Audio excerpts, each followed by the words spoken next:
This state whether conference will anyone now has be a phone recorded. with you during this meeting, which is required by the right to know law. Given the unusual circumstances, we will dispense with the Pledge of Allegiance today. We'll say it twice when we get to meet in person. Roll call vote. Pat, Constantino here. Peter, Peter Fogg here. Eric. Let the record show that Selectman Pyra is not here yet. He'll be joining us. John Scanlon, Present. and I am here as well. Joining us today, we have Jeannie Forrester, who's the town administrator, and Tim Pearson, who is the king of all things financial. The first agenda item is to How about review. public, Joe? Pardon Public. me? Are there any public online? That's a fine question. Are there any public in attendance with us here today?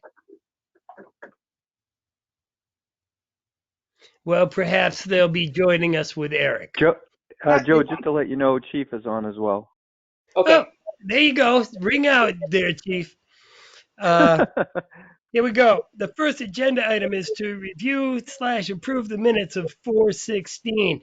I know we all looked at the minute, and are there any corrections, additions, comments?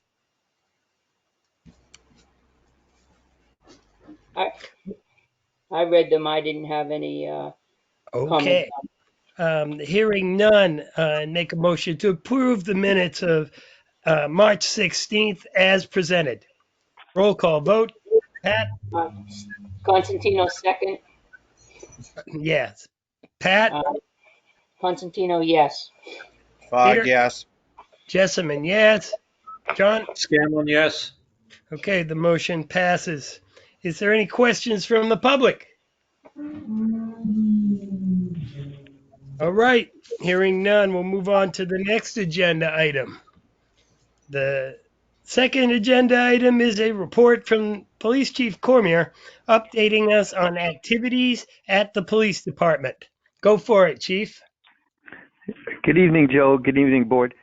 Just to give everyone an update, I'm going to knock on wood, we're all staying healthy, obviously during COVID, but, like the fire department, we're taking a lot of extra precautions when we respond to calls and make arrests, that sort of thing.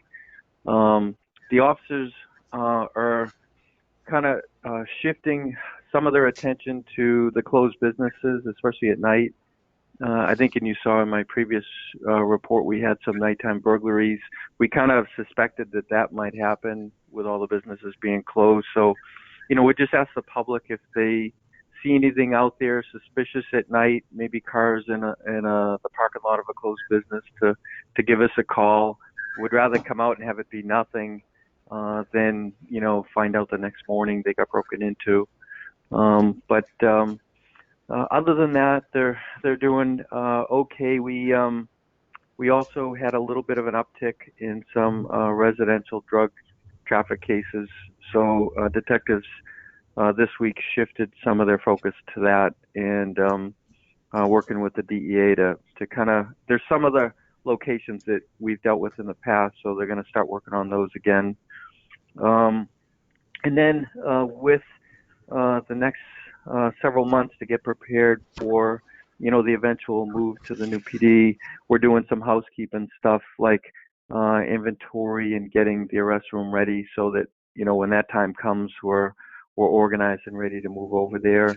Same thing with files. Lisa's working close with Noel on that stuff, and then also the firearms instructors are starting some of the outdoor range qualifications. We're able to, this time of year, get in and use the Franklin range. So to kind of make sure we're staying in lines with social distance, we're just taking one or two officers down at a time rather than try and take multiple down there. And but it's actually a great time of the year to start getting that done before the summertime, because we can imagine at some point some of these restrictions will lift and we'll get busy like we always do every summer. Just a couple minor things on the fleet. They got all the summer tires on the frontline cars, and highway is just changing an O2 sensor on one and some brake rotors on another. And then also in my report, as part of the COVID-19 state of emergency, we're eligible for some reimbursement up to 75% of anything we spend. So the CAP did the paperwork on that last week.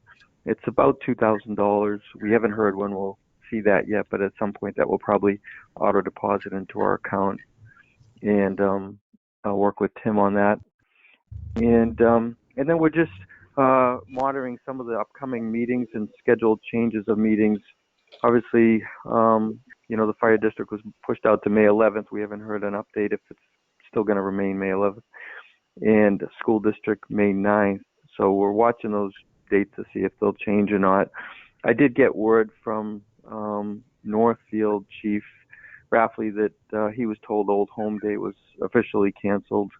The committee must have made that decision this week, and also he's going to cancel National Night Out for now. Nationally, that date was moved to October 6th, but he's not sure if he wants to attempt it in October. So for right now, both those two things have been canceled. And we're still watching, like everybody, we're watching Bike Week. I think they're going to try and make a decision by the middle of next week, whether that's going to be June 13th to the 21st as scheduled, or if it's going to move out to August 22nd to the 30th. I'm kind of feeling like they're most likely going to move it, but we're going to keep an eye on that as well. And other than that, Joe, everyone is doing good. We're just like everyone, we're just kind of watching this daily. I jump on conference calls with emergency management each day to try and keep some idea of what way it's going, and also to monitor what changes they want first responders to adopt to be safe as this thing changes. And we're doing good. We have plenty of PPE to last us through June, and if we need more, we can get more. It seems like they've made plenty available for first responders. We do talk with the fire department weekly to share intelligence and talk about what they're seeing out there for calls, and then also to keep track of any cases in Tilton together. And so that's about it. Okay, thank you, Chief. We'll do questions. Selectman Constantino. I have a couple of questions. Thank you, Joe. Chief, when you mentioned that you're getting reimbursed from whomever for the COVID, and it's almost up to $2,000, would that be an ongoing reimbursement as this continues? It is, yeah. I talked to Julia Chase from Homeland Security and Emergency Management, and we could do multiple requests. So they asked EMDs to get the first request in right away, and I said to her, we know that there's going to be more PPE needed before this is over, and potentially some overtime. Is that still eligible past this request? And she said absolutely. She anticipates communities are going to be doing at least one more, if not two more requests into the summertime. Oh, great. The other question I have is the SRO working at the school? If not, how are you utilizing him back at the station? Yeah, so with him coming back, it gave us the ability to do things like have the evidence officer focus on getting that room ready. It needed a complete inventory before we could move, and also she's working with the prosecutor to see what cases are officially closed and the statute of limitations are up, so we can get rid of some of that older evidence. And so without having him come back, it would have been really difficult to dedicate her to do that. And then we're also going to use that as an opportunity to get our firearms training done and some other stuff. But no, it's kind of worked out good. We're not sure. Obviously school is closed for the rest of the season. What the summer is going to bring, we imagine when the restrictions are lifted, it's going to get really busy again for us. But other than that, I think we're trying to make the best of it while we have them. Great. And then just lastly, I want to thank you to getting that information back to me so quickly. I didn't really expect it to you to just within hours get that information that I had requested. And it is quite an eye opener to see how the calls come into dispatch and what they're used for during this time. So it was a real eye opener for me. So Thank you, Pat. I appreciate thank you it. for doing Yeah, that. it's different. Yeah, different types of calls, and one thing to remember with calls is like one number in a situation like this can be hours for one officer.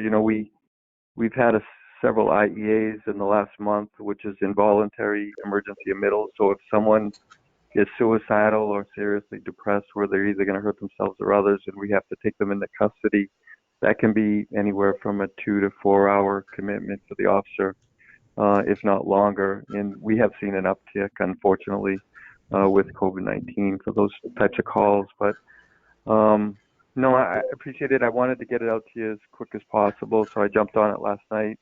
And then lastly, Joe, I don't know if we have a minute or so. I sent out an email just with a picture of the road by Winnisquam Market. Is it okay if I just kind of weigh in on that, or did you want to do Let's that do it right now, later? Chief. Okay, so I wanted to run it by Lieutenant Morrison because he worked with me on this a little bit last year, and we batted some ideas around last year. And I sent out a picture looking at that road on the market end. We talked about the upsides and downsides of moving the do not enter signs back to that fence. And his concern was that boat traffic, boat and trailer traffic coming in towards the market and taking it right would be coming into what eventually is going to be one-way traffic head on. And he said it could really get confusing. And we both agreed that now that the road is newly paved and wider, if we posted at no parking within 15 feet of the intersection, we think it could go back to being two-way traffic again like it was before. So I sent over an email to the board just to consider that as a third option. We both think it could work as long as Highway worked with us to post. There's like a choke point of that road right in front of their additional parking there, where it gets narrow, so like less than 20 feet wide, and I wheeled it off last year. We think if we would have posted that no parking where it gets narrow, we would be okay there. And in the picture, there's a truck, and where that truck is parked is about the last place you could have people park and still get traffic by there. So if you take a look at that picture and you can make a decision, I'll work with whatever the board decides to do with it. Okay, well, we'll have that discussion Is he going to be shortly. around? Pardon me? Is he going to be around when we have that discussion? That's what I want to know. Yeah, If I'll if stay you'll on, hold Pat. your, Yeah. you guys done? Okay then. Let the record show that Selectman Pyra has joined us via video conference. Now, as far as the chief's suggestion goes, let's start the other end.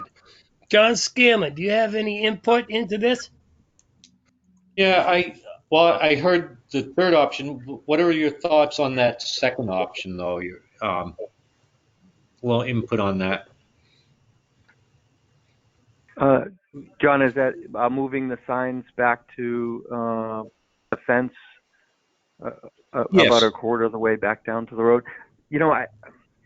I guess for us, we felt it would be a wait and see. It could work out fine with no issues, and we could monitor it for a while and see if there's any issues, and I guess readdress it if issues arise from pushing them back to the fence. I think that if traffic follows the signage for additional parking when they come in off 3 and 11 towards the market and take a right there, it could work out okay. So we're not opposed to it. We just wanted to throw that third option out there as something to consider. Okay, thanks. How about you, Peter? Uh, if we're running two-way traffic, do we have 28 feet of pavement there? You want 10-foot lanes for traffic, especially if boat trailers are coming through. Yeah, it's a good question, Peter. So until you get back by the lobster connection, it's less than that. It gets down to about 24 feet. So you just don't have those 4-foot shoulders. It doesn't become 28 until you get back towards the beginning of it, and then it goes the other way. Then it gets extremely wide. So are we going to lose any parking on the west end by Winnisquam Marine's warehouse? No, back there's actually plenty of room, Peter.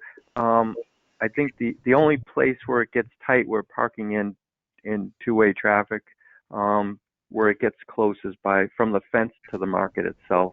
That's the tightest part of the whole road when I wheeled it off last year. And by the fence to the edge of pavement on the 3 and 11 side, it was between 24 and 26. But you have plenty of roadway beyond that fence.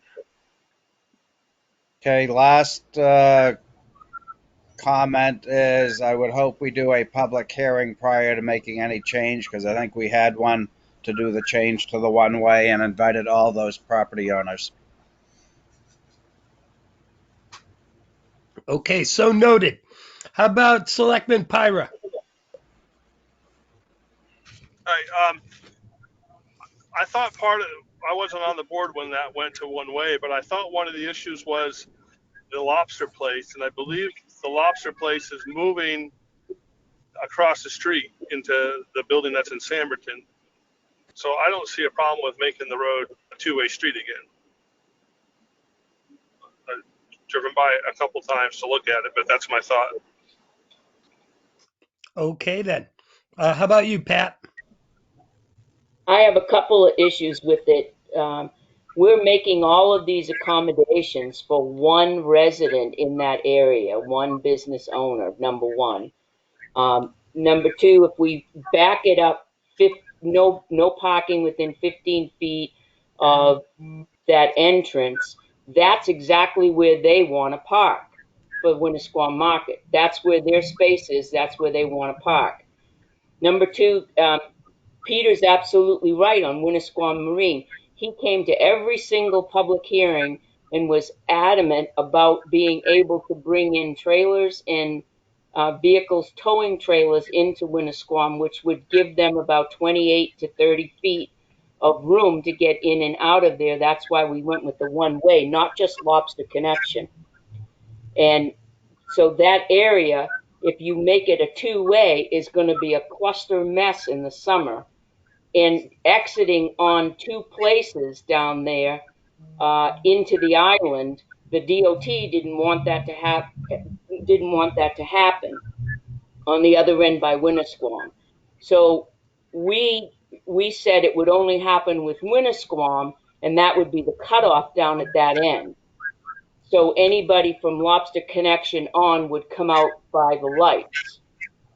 Now, we're going to have a public hearing, and which we would need if we were going to change, to accommodate Winnisquam Market, and this has been in existence for way before I even came to Tilton, so that's almost 40 years. So they've been accustomed to this parking, and they purchased it knowing that the parking was an issue, and we've created 15 more spaces for them, and with the intention of where the little post office is, we're still going to do work and add more parking to that area. I think we should hold off, create that parking, and then that would probably solve their issue there. That it, Pat? Yes, it is. Thank you, Joe. Okay. I go by there semi-regular, and I oftentimes see cars that have just pulled in at the light, made the right turn, didn't pay any attention to the sign. They park over on the right-hand side, facing the wrong way. It's not being enforced now. Not that we have lots of patrols in that area, but um, one way, two way, it never really made any difference to me. I don't understand why we're changing the direction of streets based on one business. That's just my thoughts. I don't Joe, know if there's any resolve here. Does anybody really want to have a public hearing?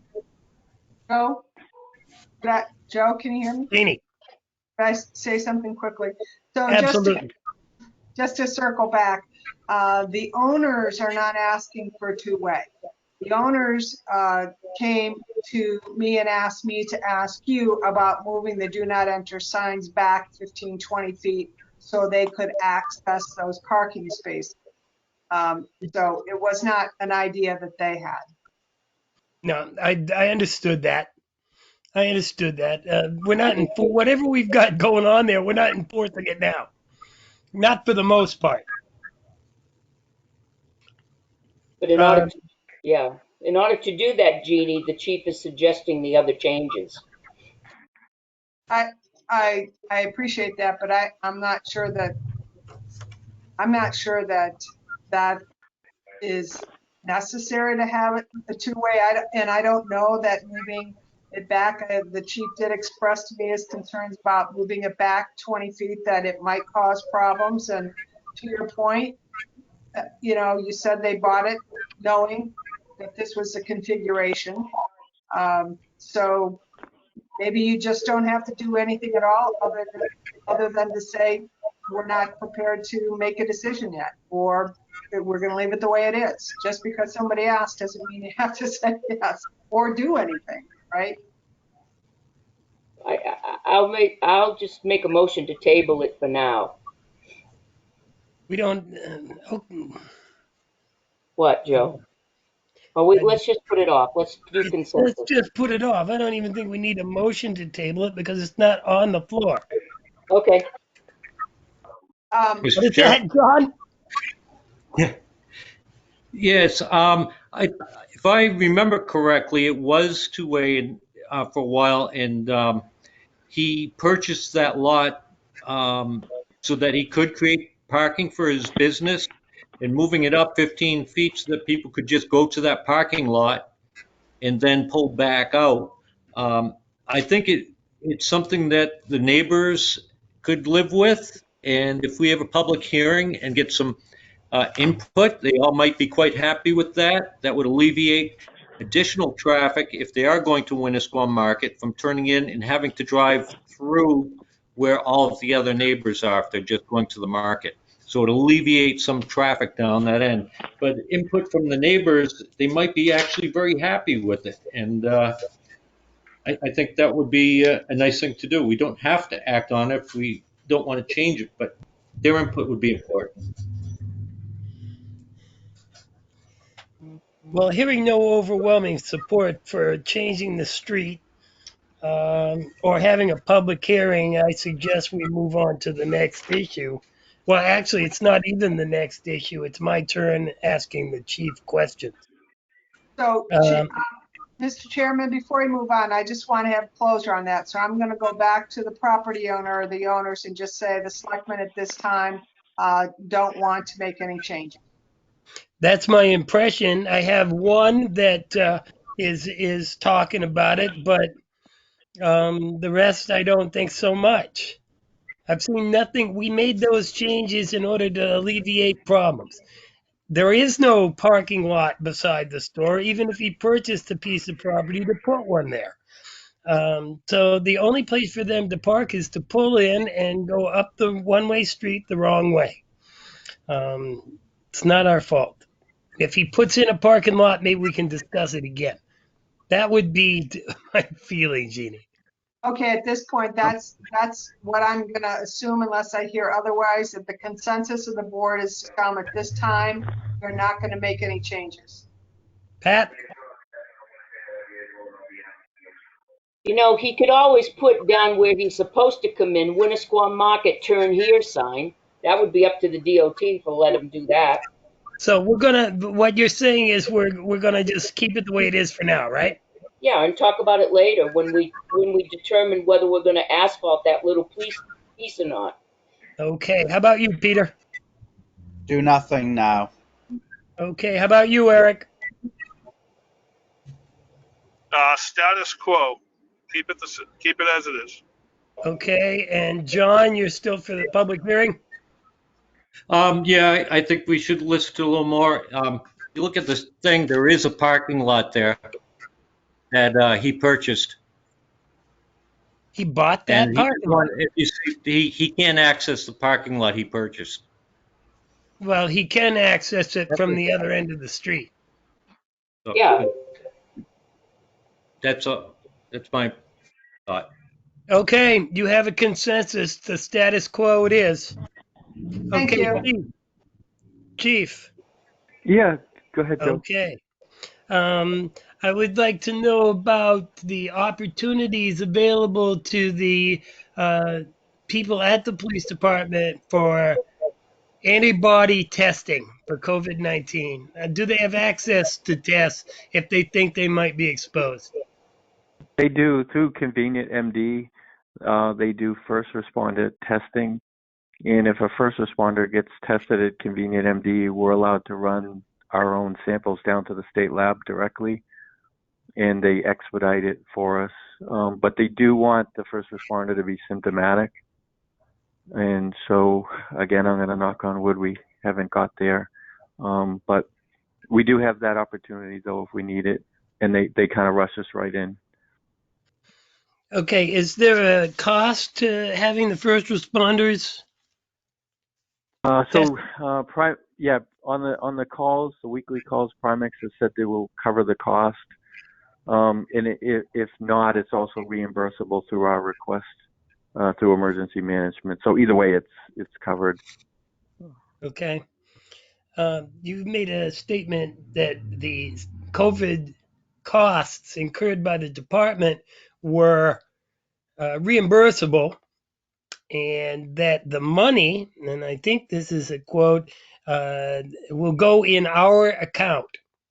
What does Yeah, our account mean? so I believe that usually when the state reimburses us for like highway safety money, and Tim, I believe you're there, you can chime in. It gets automatically deposited when we do, the click it or ticket highway safety grants. I believe they'll do it the same way, but right now through the governor's declaration, state of emergency, any costs associated with it would be reimbursable by 75%. It wouldn't include straight time, only overtime and PPE, that Okay, sort of so thing. I'm still trying to get an answer here. Does that go into a town of Tilton account, or does it go into some other account that is a police department controlled thing? No, town of Tilton. It would come. It would Okay, come to town hall.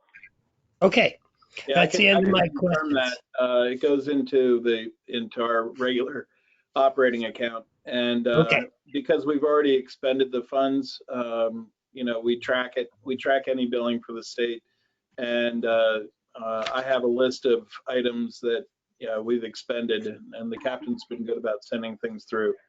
So. okay, thank you very much, Chief. Thank you very much, Tim. That's the end of my questions. I noticed that we've got a couple people who have joined us. And I was wondering if there was any questions from those individuals for the chief of police.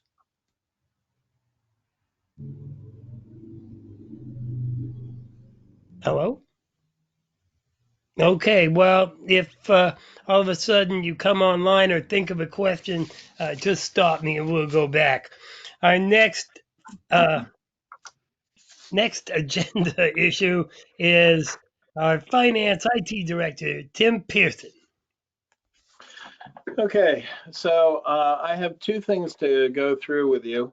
The first, I'll just cover my report very briefly. So aside from the bond anticipation note financing that we're about to do, I just wanted to go through the work that we're doing right now, and I'm trying to develop to look at worst case scenarios for the town. So looking at our revenues, expenses, and cash flows is really critical now.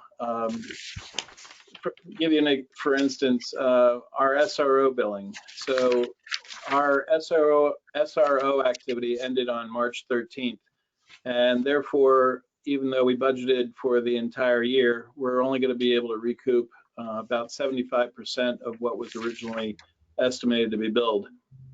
The flip side of that is, even though we have a revenue loss, as the chief already mentioned, they've had the utility of having an additional officer available to them at a time when they wouldn't ordinarily.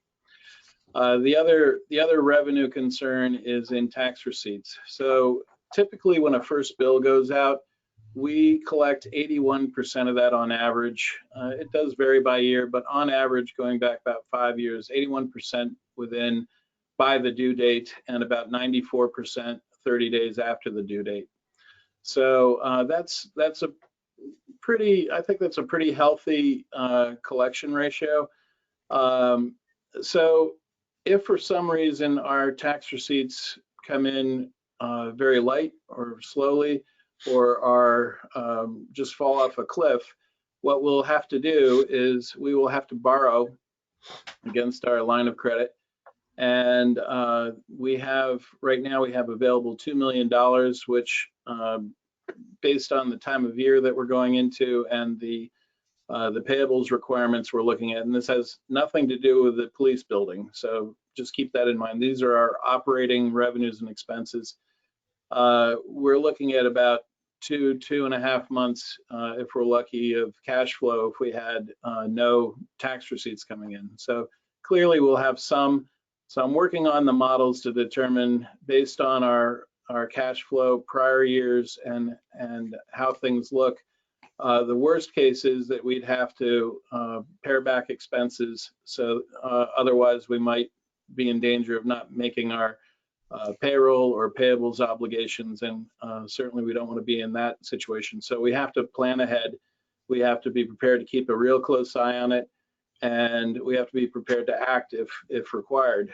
So some of that might mean budget freezes, and Jeannie and I have talked some on this, going through some specific items, which tonight really probably isn't the venue for that, because there's more work that needs to be done. I want to present more of a full plan to you, but there are a lot of things that can be identified that won't have a huge impact on us.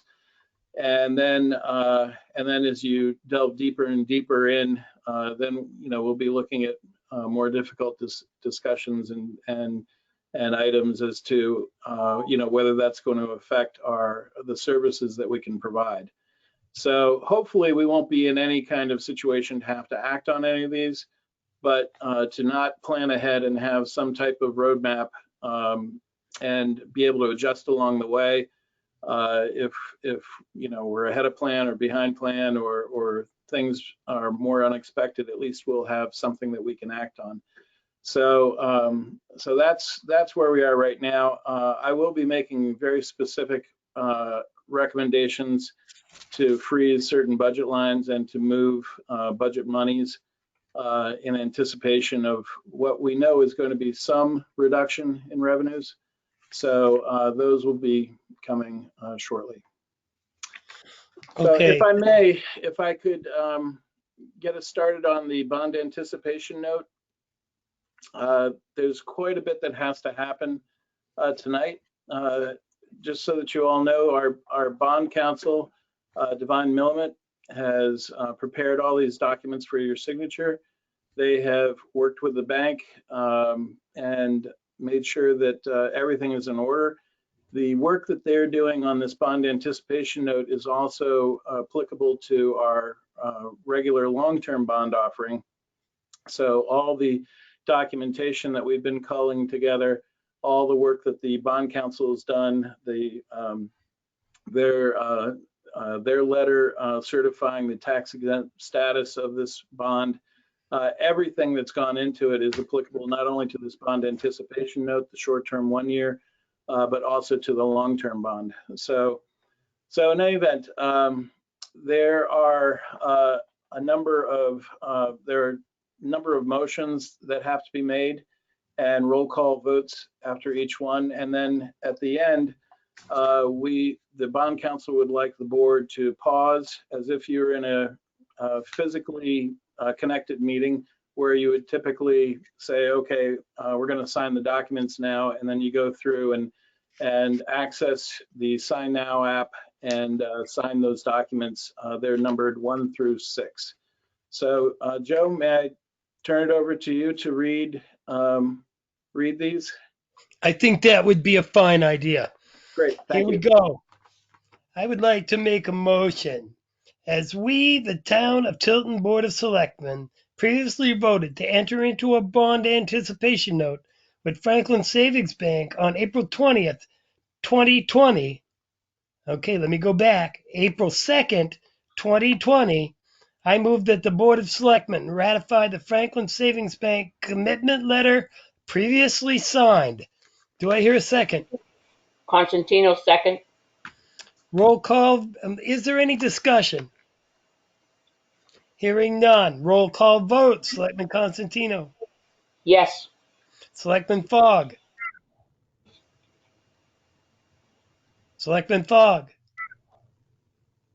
Is that a yes? Okay, we can't hear you, Peter. Okay, shake your head. Yes. There you I go. have, Now we're cooking. I have a nice Selectman time Pike- lag when I try to turn my mic on. Ah, I see. Okay, all right. Selectman Pyra. Yes. Selectman Scanlon. Yes. And Selectman Jessamine is a yes as well. The motion passes. Next, I move that we, the Town of Tilton Board of Selectmen, do hereby ratify the adoption of the recommended post-issuance compliance policy guidelines and resolution previously signed, and that the appointment of the finance director as the coordinator of these guidelines. Is there a second? Constantino, second. Okay, is there any discussion? Hearing none. Roll call vote. Selectman Constantino. Yes. Selectman Fog, Fogg. yes. Selectman Pyra. Ira, yes.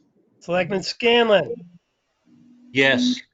And Selectman Jessamine is also a yes. The motion is unanimous. Okay, this next one is about police department financing.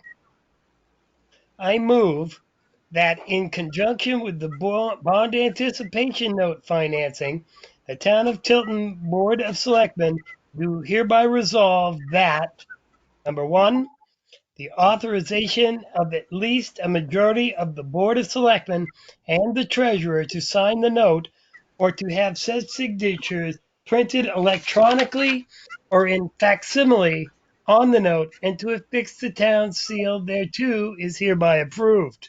Number two, the authorization of the Treasurer to deliver the note to the purchaser, which is defined below, against payment therefore is hereby approved.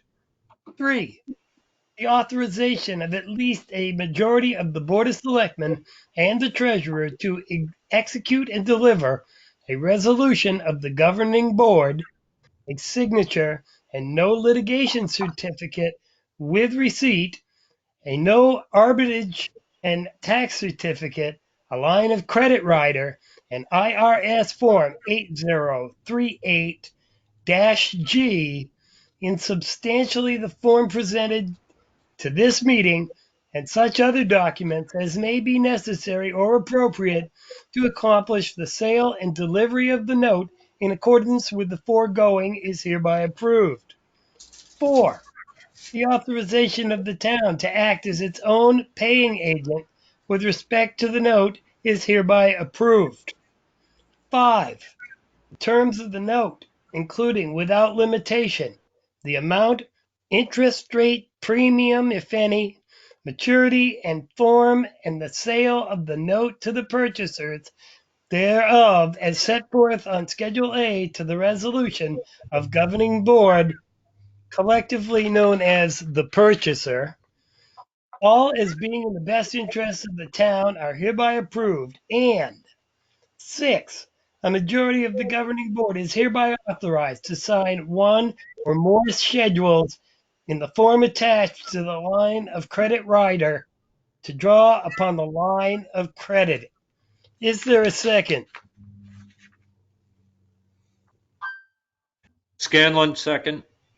Seconded by Selectman Scanlon. Is there any discussion? Pat? Constantino, yes. No, we're not there yet, Oh, Pat. no, I'm fine. Okay, Peter? I'm good. John? Good. Eric? I'm good. And I'm a yes as well. Okay. Hearing no other comment, roll call vote. Selectman Constantino. Constantino, yes. Fogg, Selectman yes. Pyra. Ira, yes. Selectman Scanlon. Scanlon, yes. And Selectman Jessamine is a yes as well. The motion passes unanimously. Okay, now we have here one last form, and it's the IRS form 8038-G. It's only got one line. Chairman signs this particular one, Want but me to make that motion? we need a motion. And Pat, if you'd like to go for this. I got it. I move that we appoint the chairman of the town of Tilton Board of Selectmen, Joseph Jessamine, to sign the IRS Form 8038-G on behalf of the entire board. Is there a second? Scanlon, second. Second. Ira, Okay. second. All right, everybody's seconding it. I know where this is going. Is there any discussion? Hearing none, roll call vote. Constantino. Constantino, yes. Fogg, yes. Ira. Ira, yes. Scanlon. Scanlon, yes. And Selectman Jessamine also votes yes. I would like for each of you now to, by using your Sign Now app, go and sign the documents. The IRS form I will have to go and sign in person, but all the other things can be signed by us right now. So let's take a couple minutes break, with the exception of you, Eric, which I can see you're actually moving. So if you could start. I have a spot I can pull over up here. Okay, perfect. Okay. If Tim? the board could start with number 1, resolution of governing board, Tilton Bands 2020. Yep.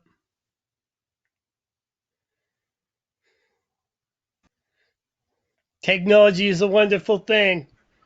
Whoops.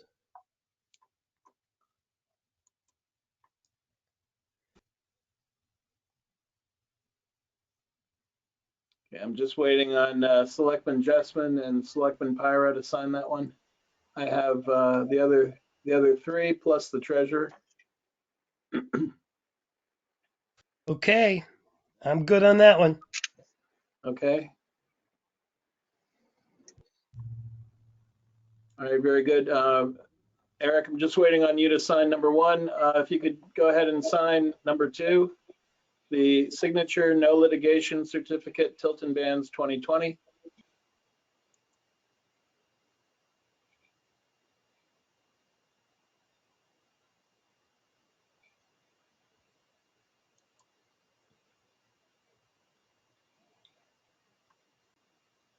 Okay. I'm good.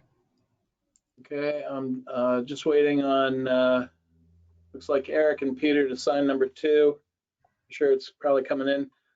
Number 3 is no arbitrage and tax certificate, Tilton Bands 2020.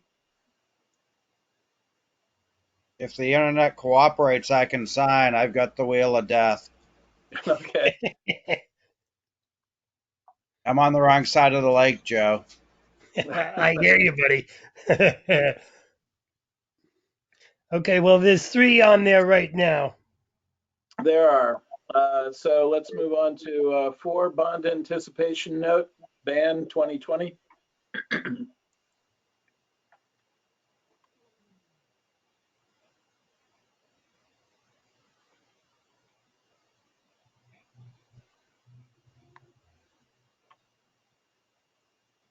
And I'm wondering if we lost Eric there. No, I'm right here. Can you hear me? Oh, you are. Okay. Yep. Which one do we sign first again? Number 1, number 2, Yeah, if you 3? could start with number 1 and go down through the list. I will do that right now. Okay. And we're on, I think we're on number 5, which is line of credit rider, Tilton Bands 2020.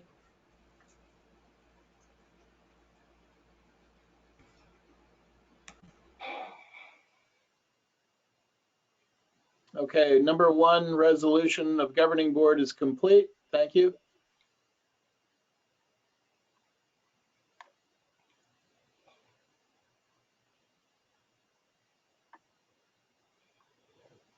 At this rate, I'll be done around Tuesday.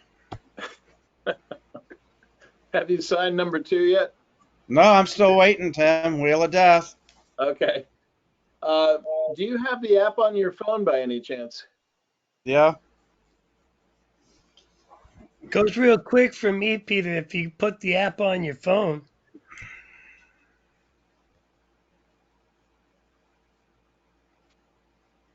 Let's see how we're looking here.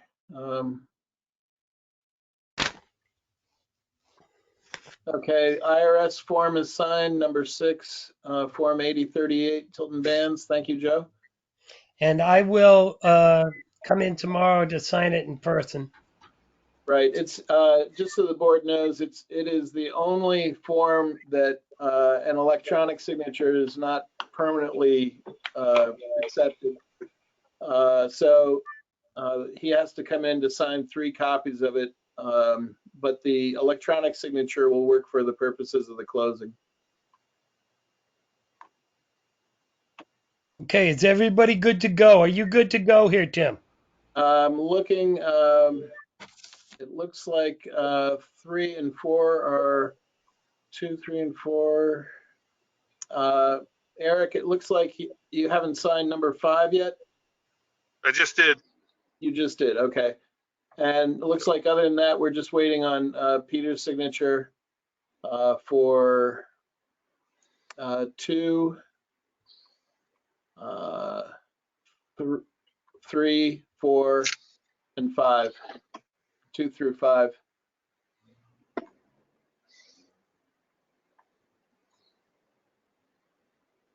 Okay, well, Peter's connection is a little slow. Right. So I'll monitor this while you carry on. And if you would permit me at some point, once it is complete, to chime in. And Joe, you did, if I could just verify, you did sign, yes, never mind. I see everything signed by you. Okay, thank you. Okay, do you have anything else for us tonight? No, just to let you know, Peter, if there's anything I can do to help you out, if you want to text me, and I'll see if I can assist in some way. Thank you.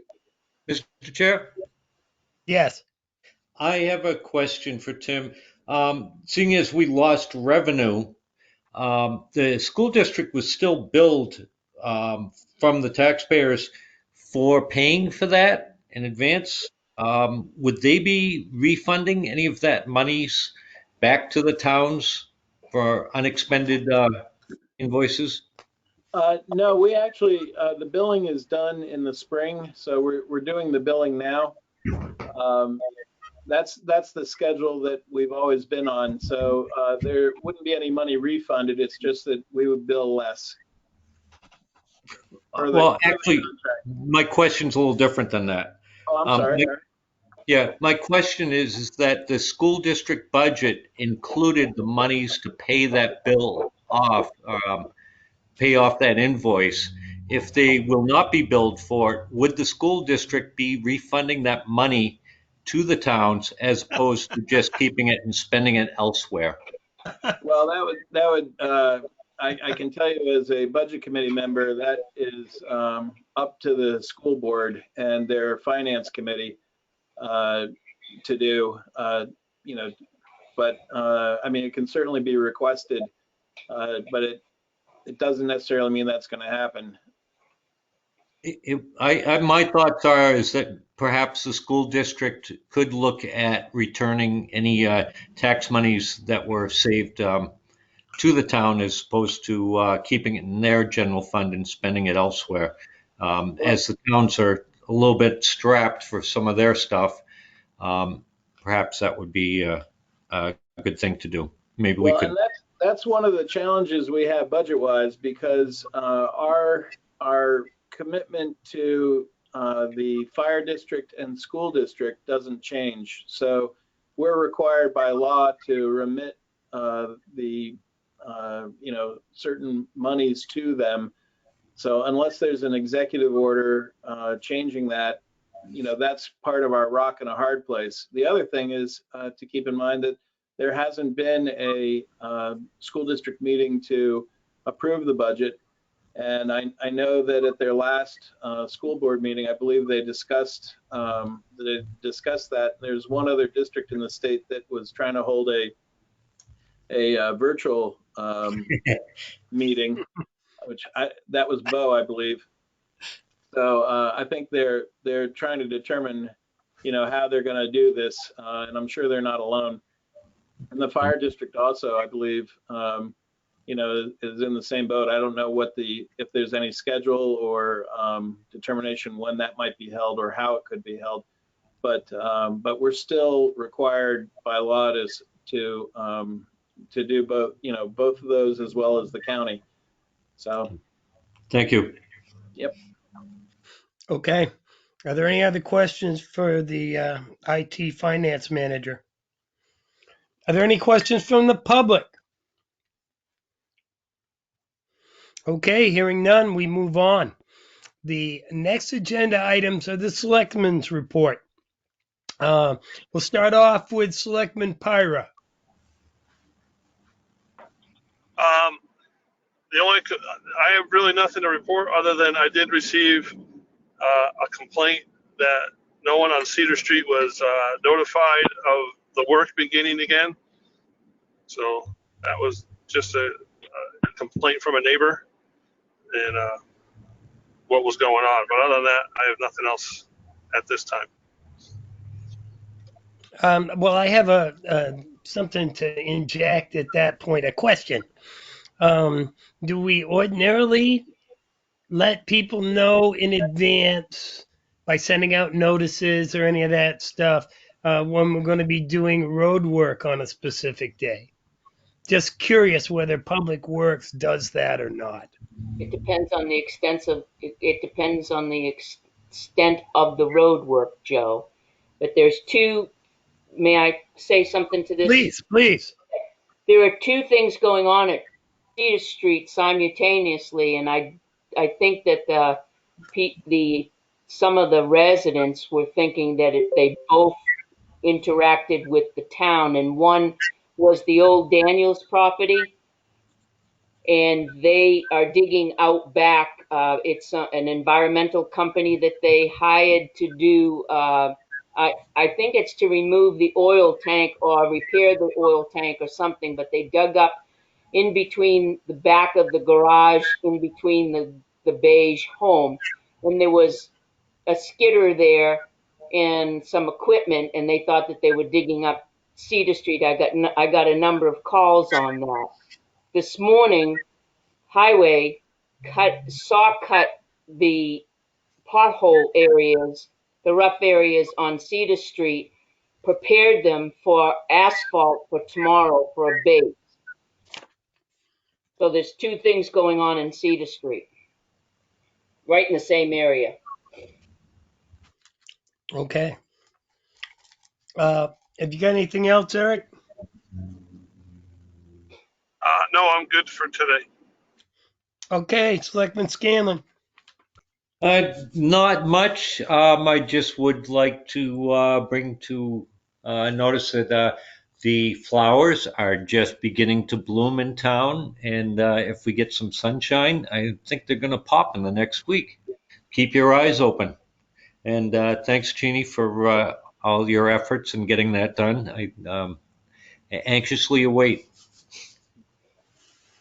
Okay, thank you, John. How about Selectman Fogg? Can't hear you, Peter. Well, you caught me off guard because Pat's supposed to go ahead of me. Yeah, well, I've I, got you in a different thing on my list. okay. The only thing I emailed Brian Kontorchik, who's the athletic director for the Winnisquam School District, and have asked them to remove their trailer from the 132 ball field. So they're in the process of doing that, so it won't be in the way for construction. That's it for me. Thank you, Peter. Selectman Constantino. Okay, Select. I have just a couple of things. First and foremost, I was contacted the day before yesterday by Allison Hotwell Stewart. As we all know, she runs the um, concert series. Uh, she would like. Let me just read you the email, and then I can talk more about what she really wants, the details. Dear Pat, as you know, our dear friend Chris Meinhold unexpectedly passed away recently. For 30 years, he worked tirelessly assisting in the presentation of the concert series, first with my father, Alan Hotwell, at its inception, through the construction, attending all the town meetings to help make it happen back in the early 1990s, and then with the Hotwell family after Alan died. He was a liaison for us in the towns and represented us at many budget meetings, as well as volunteering his time and energy for nearly 3 decades during the concert season. His loss will be felt by all those who knew him, and we respectfully request the placement of a 3 foot long engraved bench to be placed in the flower bed near the flagpole away from the grass area, so as not to interfere with regular maintenance of the Tilton Island Park. His sister and I will spruce up the flower bed at our own expense. Installing the bench will be done at my own personal expense as well. It is a fitting tribute to a dear lifelong friend who loved the community, served selflessly, and supported the concert series wholeheartedly. Respectfully submitted, Allison Hotwell.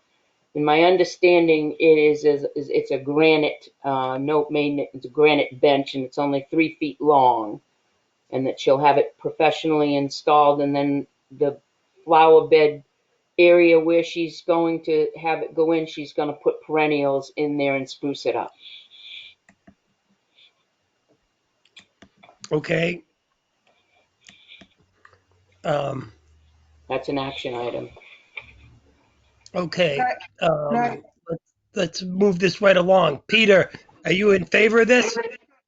Jeannie's got something to say. Okay, Jeannie.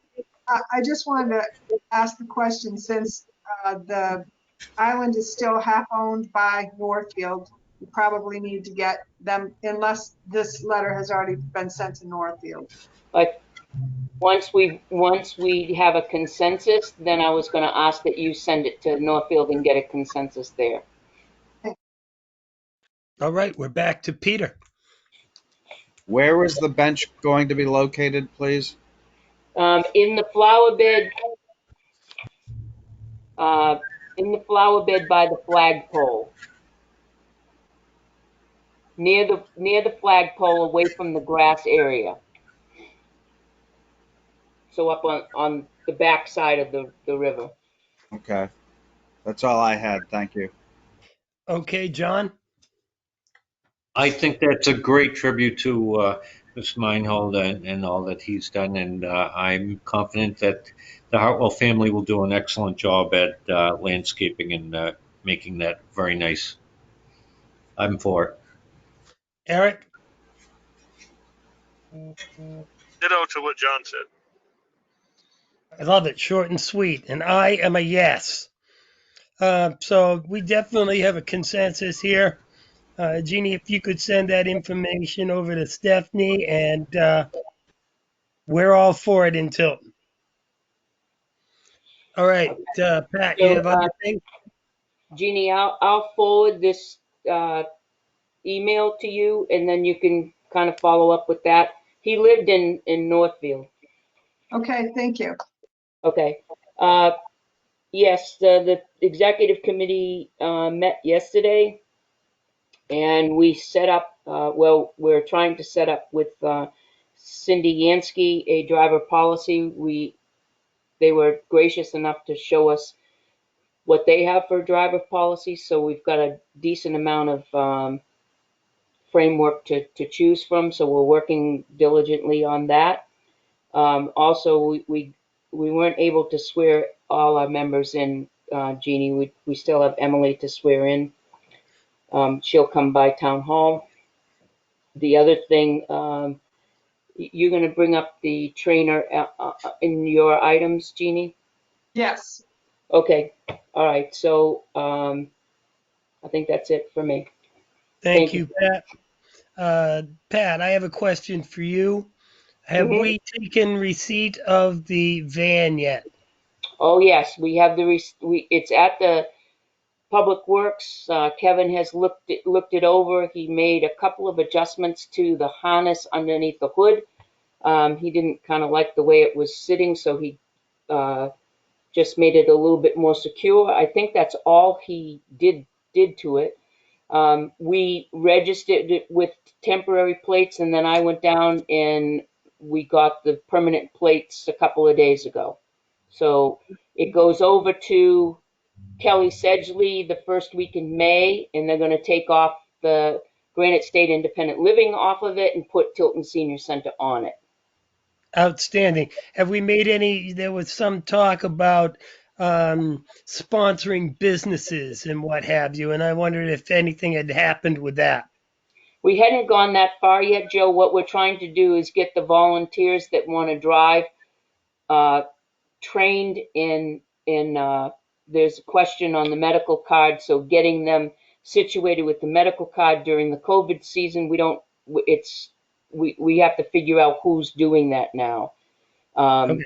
The executive committee has said that we would pay for the have the medical cards done for them. There's four volunteers, three right now, but there are four volunteer drivers that really want to do the van, drive the van for different events. One being in Colorado right now, stuck because of the COVID. So um, we're trying to work all of that out. Once we get that worked out, then we will go with what what was your I even forgot your question, Joe. I'm sorry, but You've then we gone on so long, I forgot the question.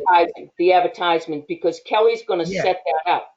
Kelly's going to Okay. set up a I see. program for us so that we'll actually have revenue if businesses want to advertise on our bus. Do So you, do you have criteria for that?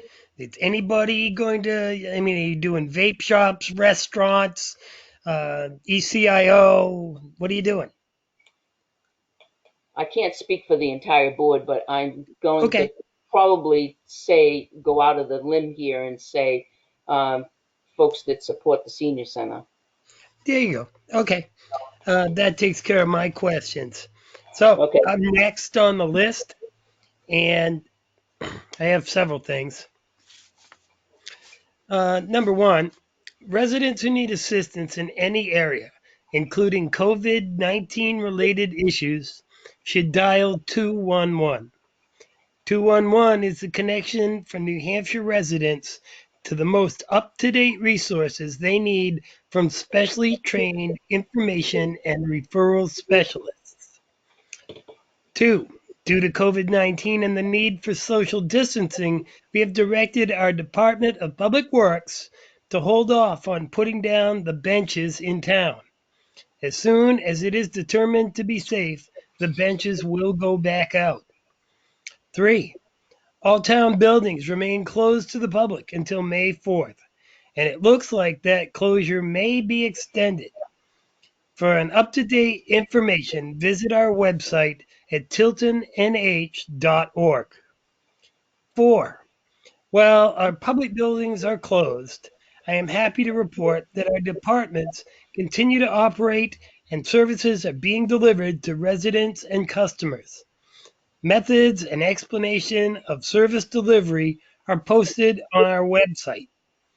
Um, that's it for me. Are there any questions? Is there any questions from the public?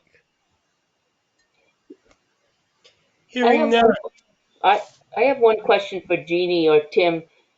Are there any knocks on the door during Monday through Friday for people that need help, welfare or things like that? No, not really. Most of the relative to the welfare issues, Heather's handling that via phone calls.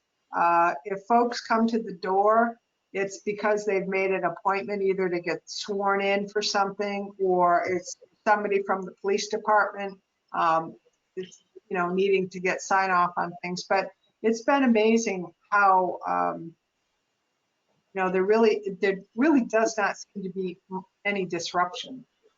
How do they know that if they're in trouble with their electric or utilities or whatever, rent or whatever, that they just call Heather direct? Or because I didn't see anything on the website or anything, I'm just asking. It's Well, good that they're not. yeah, it's just like it has been in the past that they'll call town hall and they'll usually call directly in and get Gail, and Gail will Okay, provide the information. got it. If somebody doesn't, if we haven't run into it where somebody's been knocking at the door that I'm aware of. No, okay, that's good because they're knocking every other town around. Okay. And I just have to say, we've got a great website with lots of information out there on the homepage. So I think we're pretty customer and resident friendly. Okay. Thank you very Chair, much. Is there any questions from the public? Chair, this is Scott Davis. I just wanted to let the selectmen aware that I had been on here a couple of weeks ago and said that at some point we would have a digital print of the survey that had been done at the Water District's office. As of today, I have permission to send that forward. So I'll send that forward to Tim, and then he can forward it to all of the Board of Selectmen Great. in a digital form. So that way you can have it to look it over. And then at some point, hopefully we can have a meeting exactly where the line is on Academy Street. So then the town knows how to move forward. Just wanted to give you an update on that. I'd ask Scott if you could send that to me and I'll get it to the selectmen. That's fine, Jeannie. I will do that. Yeah. Sorry about Thank you, that. Scott. No, that's okay. Thank you, I just Scott. thought where it was technology, Jeannie, it would go to Tim. But that's okay. I'll send it to you. It's really easy technology. I can handle it. It's Okay. the high level. I agree. I just Have a good handle night, the tough technology. All right, here we go. The next thing on our agenda is the town administrator's report. I notice, however, Jeannie, if you don't mind my jumping in here, that we have Valerie Fife that's joined the conversation. Is that correct? Valerie Fife? Yep, she had, I think I had sent, letting you know that I had been in contact with Miss Fife today. She said she was going to probably join. I let her know that there was a section on the agenda for other business, but certainly, Mr. Chairman, if you want to have her weigh in now, she's here. And Well, if you don't mind, and she doesn't mind, we might as well take care of absolutely, that right now. absolutely don't mind. Okay, Ms. Fife, are you there? Hello? She's muted. I don't know if she knows that. I need to turn on your microphone sign. Oh, she couldn't see it anyway. Well, if you can hear me, turn on your microphone, Ms. Fife. Hello? Well, this is unfortunate.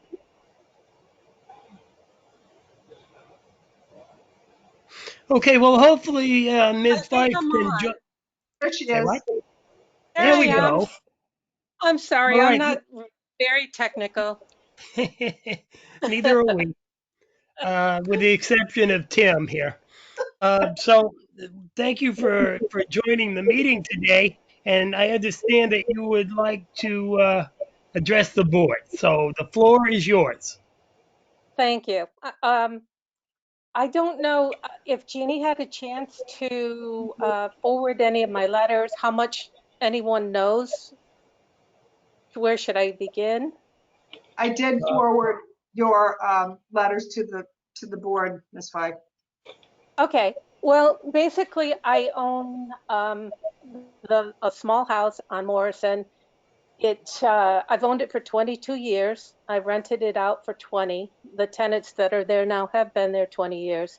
But it was built 100 years ago, and it was built very close to the road. And the only parking, I know a lot of the lots there are a lot wider, but this lot is only about 35, 36 feet wide. There's no on either side, there's no room to put any kind of parking in. And when I purchased the property, it had about a 6 foot strip right in front of it that was grass. And it was never a problem to park there. But what happens in the winter? I mean, obviously, if there's a 6 foot strip and there's a car on it, that car tire is on the road about a car width because obviously you have to pull away from the building a little bit. So now what happened this year, the tenants were asked to remove their car for, what was it, from November until April in the evening. Well, that's a very big hardship, especially since um, it hasn't bothered for since the horse and buggy days. Uh, and to have them have to move a car someplace else on Morrison, there's no public parking there, and it's a hardship. So I really hope that the selectmen can come to an agreement, and I don't know if it needs a variance. I'm stuck in with the COVID. I'm in Florida, so I'm not up there yet. Um, I'm hoping that you know, a little bit of common sense will help. What would you do if it was your house? All of a sudden, you can't just take away parking. What good is a house without any parking? Everybody has a car. So what I'm asking is, it's never been a problem before, and it's only a car width tire on that road to allow my tenants to continue parking there during the winter time. And if not, do we have a solution? We have to have some type of solution. No parking isn't a solution. okay. Is Chief Cormier still on the line? I am, Joe. I'm here. Would you please address the parking ban and why you designated Morrison for the parking ban and things like that? Explain that to Ms. Fife. Sure. I know we did get some calls there to meet the highway department during some of the snowstorms and also during the winter parking ban where, the vehicle was impeding the plow coming by. And so I know the officers went up there and asked them to move the vehicles, and they did. So I think the feeling is during the winter parking ban, there isn't enough room to have vehicles there and plow.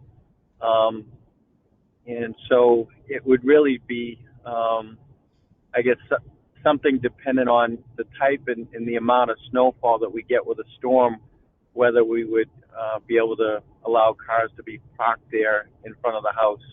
I know that the tenant did come in and mention that if there was a snowstorm, that he would park it somewhere else so that it wasn't in the way of the plows. And and I know for highway that seemed like it was a solution that would work. Okay. Is there anybody else that would like to speak to this? Pat? I have a lot to say about it. Do you want to hear Well, it? go for it. Okay. Um,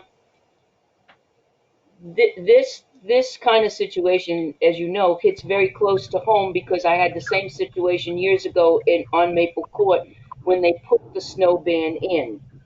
The reason why we have this situation over there is because neighbors can't get along, number one. Number two is that if we allowed, instead of just saying there's absolutely positively no parking in the front there, if I've walked it many, many times, if we gave consideration for them to have all wheels off with the exception of about 7 or 8 inches onto the where the seam is, because the seam is not straight in front of their house at all. It's at an angle. You have more towards the front of the vehicle than you do at the back of the vehicle frontage. So if you allowed them, 7 or 8 inches to overlap one tire, then he could safely park there, and with the consideration that they sign a waiver that if the plow comes up and they plow them in, so be it. If the plow comes up and plows them in, and there happens to be a stone or something in that heft of snow and it damages the car, it's their responsibility and no responsibility of the town of Tilton. And I mean, we could make this into a pretty easy resolve. I that's the way I'm looking at it. It's the neighbors that are causing this to be more than a mountain and a molehill. So when you look at the land from a landlord's point of view, if I can't have my tenant park out front and they move away, my resale of my chances of having someone move back in when there's absolutely no parking diminishes my ability to have someone rent it, because for 40 some odd years I have rented this apartment with parking out front, and now you're saying there's no parking out front. And it began with, a tit for tat. That's too bad, but that's the way things happen. So we could easily create a document that says you're allowed to do this much, and if something happens to your vehicle, so be it. We totally make a disclaimer and say we're out of it. If it happens, it happens. That's my opinion. Okay, thank you, Pat. How about you, Peter? We have a 40-foot right of way there, so during any DPW event within that right of way, if they hit that vehicle, that's on the property owner's dime. The other thing you got to be careful of is Pandora, and if you open the box for one, you got to do it for all. That's it from me. Okay, how about you, Eric? Hi, I just drove by there for the Yeah? second time in a week. And my first thought is, in the wintertime, if that overhang from that house, because I wasn't sure if the porch had a different overhang than the roof, but if the snow comes off that roof and the tenant does not remove that quickly, they are going to move out into the road more and more. So that if that ice freezes or it falls off the roof, they're going to push out further and further into the road. And my other concern there is, if there's a bigger snow or a heavy wet snow and a plow pushes a load of snow into that car owner is going to come after the town. So I do have concerns about allowing the car to park there. And I remember a couple years ago, probably, I don't know, 8 or 9 years ago, I parked in front of my house on the edge of my driveway. And at 4 a.m, I got a knock on the door from the police department telling them to move my car because my car was 2 inches into the road. You know, and a snow squall came through in the middle of the night and they were going to plow the road. And so I went out and I moved my car. But I mean, it's a tough situation. It's the road is right there. And, you know, we have other areas of town, I think on Chestnut Street, you know, where people have a difficulty time parking. So what do we do with those people? What about the garage to the right of that house? Whose property is that? That belongs to Catherine. The next, I wish it was mine, but it isn't. It's Catherine's. The Okay, next no, door I didn't neighbor. know I don't know who's, I mean, there's like the garage and there's, you know, I don't know, 50, 75, 100 feet of open space and then there's a house. So I wasn't sure what the logistics are there. But that's my 2 cents. Thank you, Eric. Selectman Scanlon. Yeah, I wish to recuse myself on this topic, but that's about it. Okay, I understand. So, Ms. Fife, you own no property on the Tilton side of that house. None of that property belongs to the house. No, sir, none of it belongs. It belongs to Catherine. My lot is only 36 feet wide. How wide is the house? There's not enough room on either side. There's only a couple feet on either side of the house. There's Mhm. no room to move it off. If there were, I would do it in a second. And if the roof of the house, the porch there is an issue, then perhaps I can remove it, but I'm not sure. That's one of those houses that are built into the cliff, so to speak. It goes down real steep. And so, I mean, if I have to remove part of that, I'm not sure about the structure, but um, if there was a way to get it on the side, I would do it, but there isn't. Okay. Uh, well, I understand the problem, and I hear what Eric's saying. And Peter, if you do it for one, you have to do it for everybody. I feel like this may well be, if not a unique situation in the town of Tilton, it's unique in my experience. And I might be willing to work something out, but there would have to be caveats.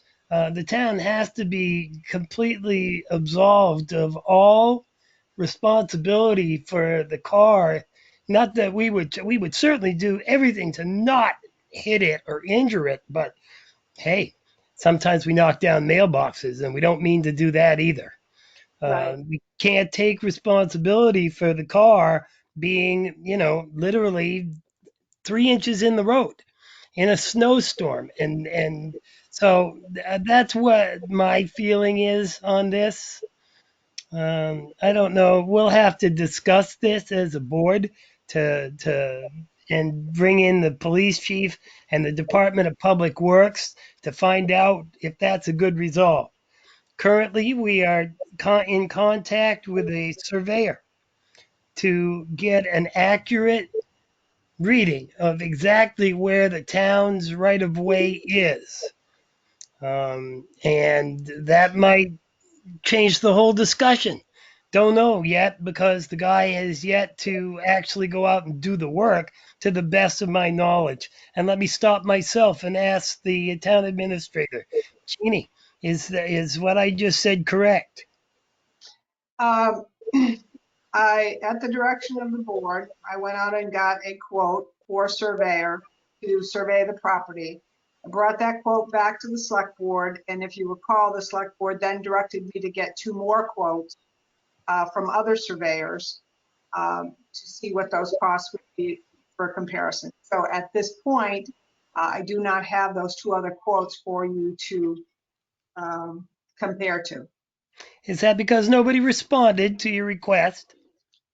No, it's not because of that at all. It's because we're building a new police department and I'm in the middle of some other things. You just need one more hand, that's all. Okay. All right, Ms. Fife. We're going to need to talk with the Director of Public Works as well as the Chief. Chief's here, but Kevin is not the DPW Director. So I would say that we should put this on the agenda for next week and have Kevin call in if it, only for one specific section, Jeannie, and try to get put this to bed, please. Everybody agree? I agree that we need to find a resolution. Excellent. Pat, Peter? Getting soft in your old age there, boss? He's done.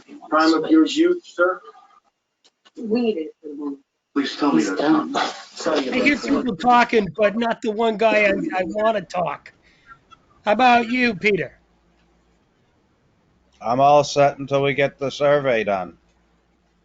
Okay. John, you recused yourself. Eric? Yeah, I'm all set until we get the DPW.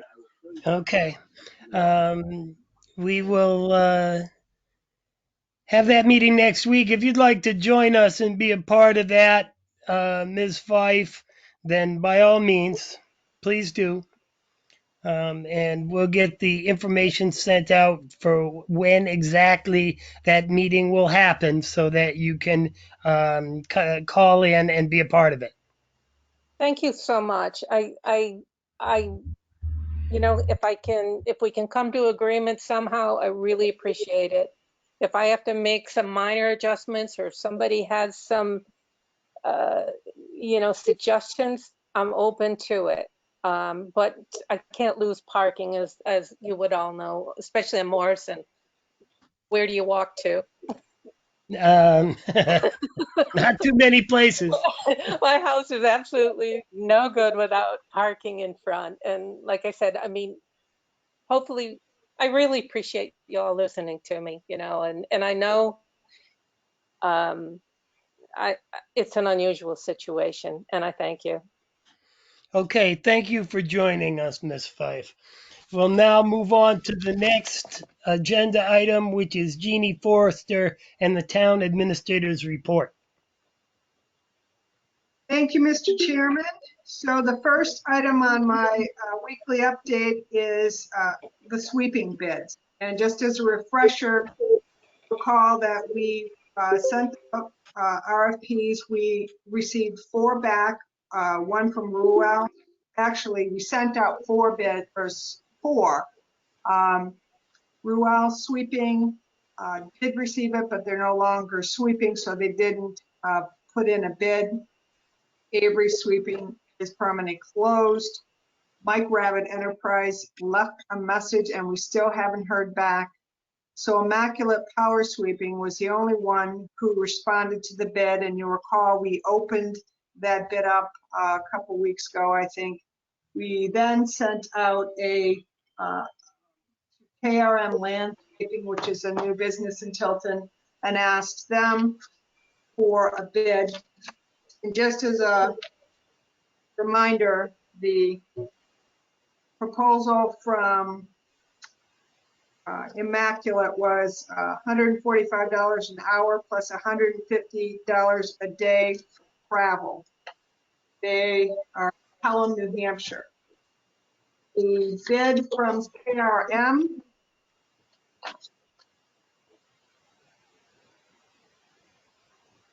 they bid at $125 an hour. That's it. And they're here in Tilton. So what I'd like to hear from the board is approval to award the sweeping bid. And I would recommend, and so does Kevin, it go to KRM, the local business.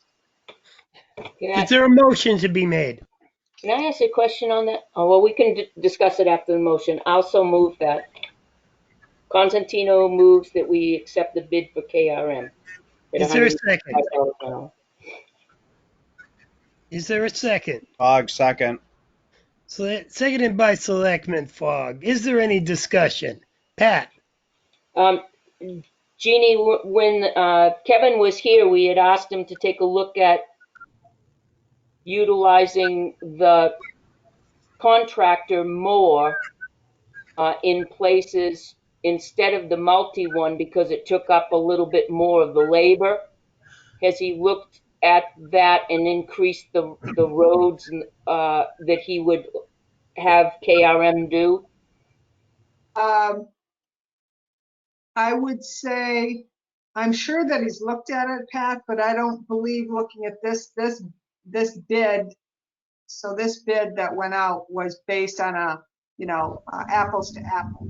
So you had apples to apples in terms of the same people, bidding on the same thing. So the short answer is I need to follow up with Kevin to see if I believe his intent was to try to do more on the town side, but you're saying you want more from the sweeping company to do more work.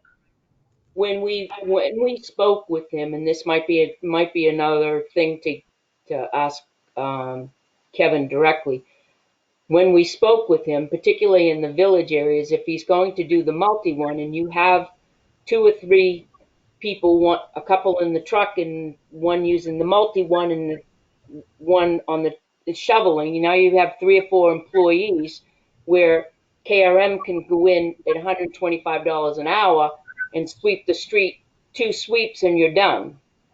So I'm just wondering if it's cost effective. So I just would really like him to just revisit that.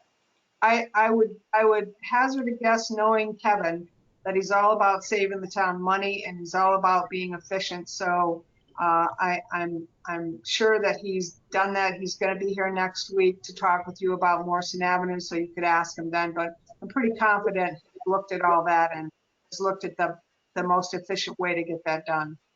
I was kind of thinking in the opposite direction, where Kevin likes to do the things to save the town the money to do it on his own, and this kind of wouldn't be saving it.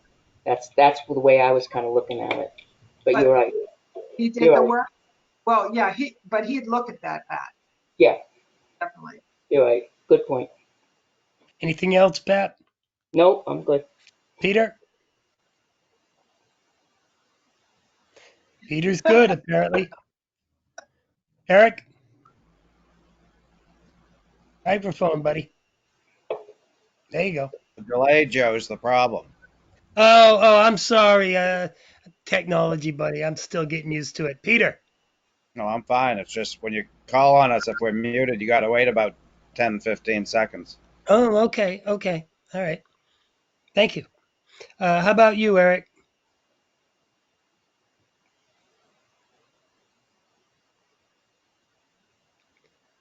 I'm getting nothing from Eric. And it says his mute's off. Yeah. Can't hear you. I think he has a different microphone showing as active. Eric, you might want to check your microphone under the settings.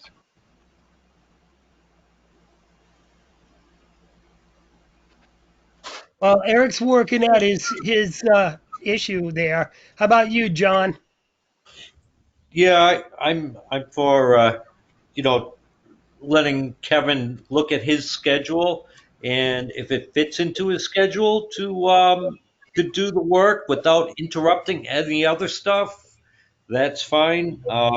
If he thinks it's going to be too overwhelming and stop other projects, then I agree with Pat. Okay, thank Me, you. are we talking about a bid? I think we got 2 different topics going on. I just want to be clear. It's a KRM bid, and the fact that Kevin should really look at how much he wants to use them. Okay. Yeah, exactly. All right. Exactly. Okay, let's try Selectman Pyra again. How about you, Eric? There you go, Eric. Now he's unmuted.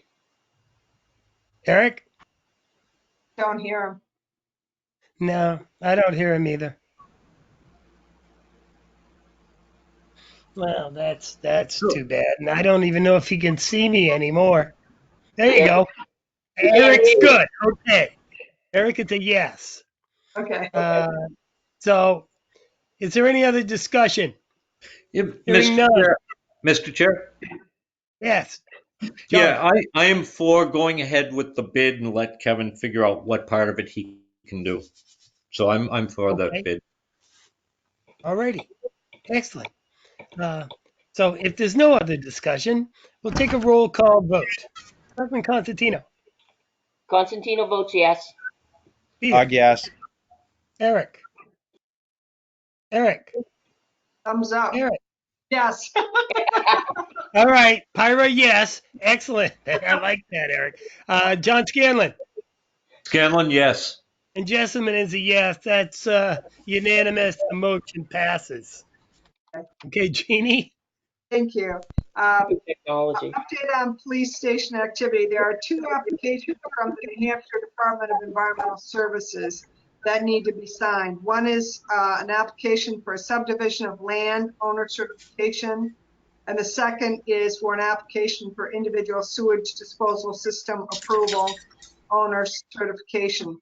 These were filed back in October of 2019 as we were moving forward with the project. So at this point, all it is a formality. Our code enforcement officer has looked at and signed off on the sewage the sewage disposal system. We already did the subdivision of the land. So what I'm asking the board is, it only has one signature line. If they will designate a gentleman to come in tomorrow and sign off on the 2 applications. So moved that we appoint, Joe, are you going in tomorrow? I'm going in tomorrow.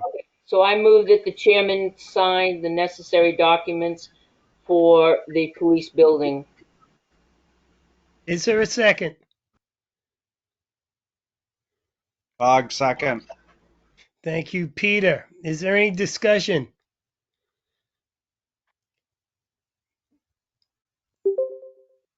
Eric, do you have Eric? So, do you have any discussion, Eric? He's mute. Eric? Eric is a no. So, hearing no other discussion, we'll have a roll call vote. Selectman Constantino, Constantino votes yes. Bog yes. Selectman Boggs, Selectman Pyra, he's a yes, and Selectman Scanlon. Yes.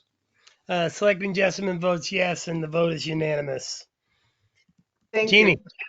you. Just FYI, I'm going to read these because normally I don't when we're meeting all together, but this is a virtual meeting. I'll just go over it really quickly.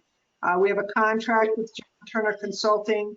They're the ones who are going to do the materials and soils testing. It's been reviewed by our attorney and Primex, and I've sent it back to John Turner Consulting for them to make the appropriate changes. So ready, and we'll do an e-signature for you in the next couple days. Just to follow up from last week, the high school has been reserved for the September and November elections. And I sent you all a copy of COVID-19 financial impact survey results from NHMA. That is, I think I mentioned to you, Tim responded to that survey. If you haven't taken a look at it, I would suggest that you do. It's going to be helpful in the future discussions that Tim will bring forward about where we're at in the town in terms of our finances and how we address things in the future if we need to.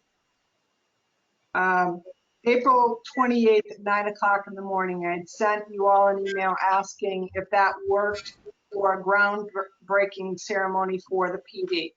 I think I might have heard back from a couple of you, so I just want a confirmation. Can we go ahead and set that date? I want to let the newspapers know and the other appropriate people. Jessamine, yes. How about you, Peter? Bog yes. Pat? I didn't hear the date, I'm sorry, because there was some people that responded back for Saturday.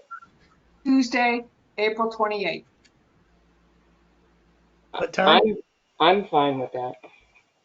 What time? 9. 9 a.m. 9 a.m. How about you, Eric? Yes, on Tuesday for Eric. How about you, John? I'll do what I can do. So yeah, go ahead. Okay. So the 28th at 9 a.m. Golden shovels for us. Yes. Did the chief send you the engraved golden shovel, Chief? The engraved shovel. Yeah. Yes. All right. Couple of things. Well, before I go on let me go back to the discussion about the training on the senior citizen van. So as Pat mentioned before, she's got someone who's willing to do the training for our volunteers, which is great. The person is available, and I think it's either very inexpensive or free, right, Pat? And we have contacted Primex to ask them how we make sure that we protect the town. And they've been involved back and forth with these conversations. And essentially they say that the town protects itself nicely by having the certified trainer provide the instruction to volunteers. And that's what Pat has suggested. The question is the waiver. The trainer wants a waiver, and our insurance company is saying that we recommend that the town transfer as much risk as possible to others as this better protects the community from potential loss of claims. So what they're recommending is that we come up with a waiver, that our attorney review it, and that will protect us, and it will also give the certified trainer what she needs. It is a she, I assume, Pat. So that's what I'm asking you for approval on. I expect it's only going to probably take a couple hours to put that together. I would propose that we use John Radigan and get the waiver done. So I'd need a vote on that. Is there a motion? Okay. I'll move that we proceed to hire John Radigan to create a waiver to secure a trainer for the senior center van. How do you word it, Jeannie? Senior center van loading and unloading, just safety issues, safety features. Okay, I'll second that. Yeah. So is there any discussion to be had? Pat, would you like to start? This person is a New Hampshire certified trainer person, and knows quite a bit of knowledge about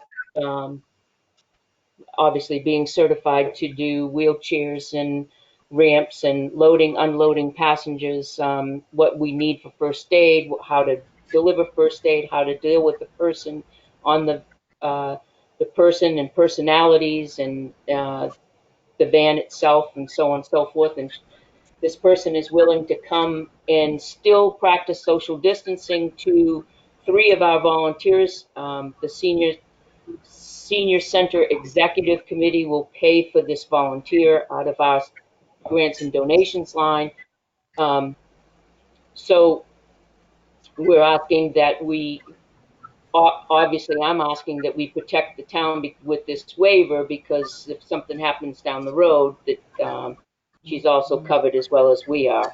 So I don't think that you're going to find anybody better. We're not going to be able to wait around. Well, I don't really want to wait around until the COVID is over, and then community action will teach us driver training, and they will teach us some of what they know about vans and safety, but it's limited. this person will go from soup to nuts.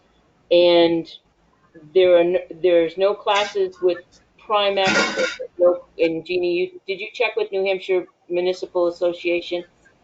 I did, and they have not responded back, which I would suspect that means they don't have that kind of training.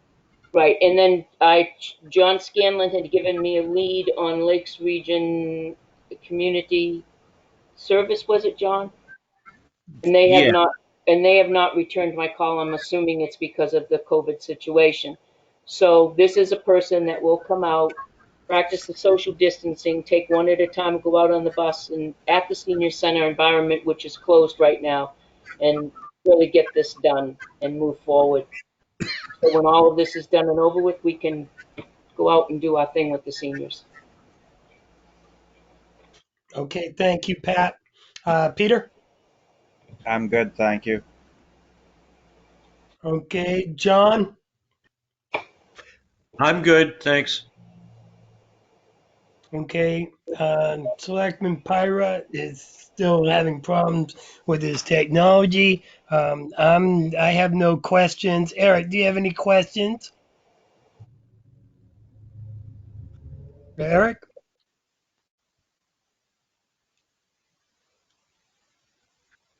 Can't hear you, can't see you, Eric. Okay, I don't know if Eric's going to be able to get back in. So, we need, Eric. If he can hear, he can also call in, right, Tim? Yes, I had suggested that he just reconnect using his phone, which is what he was using before he got back to the house. So, but he has exited. I imagine he'll be back on in a minute. Well, we have a motion on the floor, so we can't move on. You wanna? Yes. Your time will come, Peter.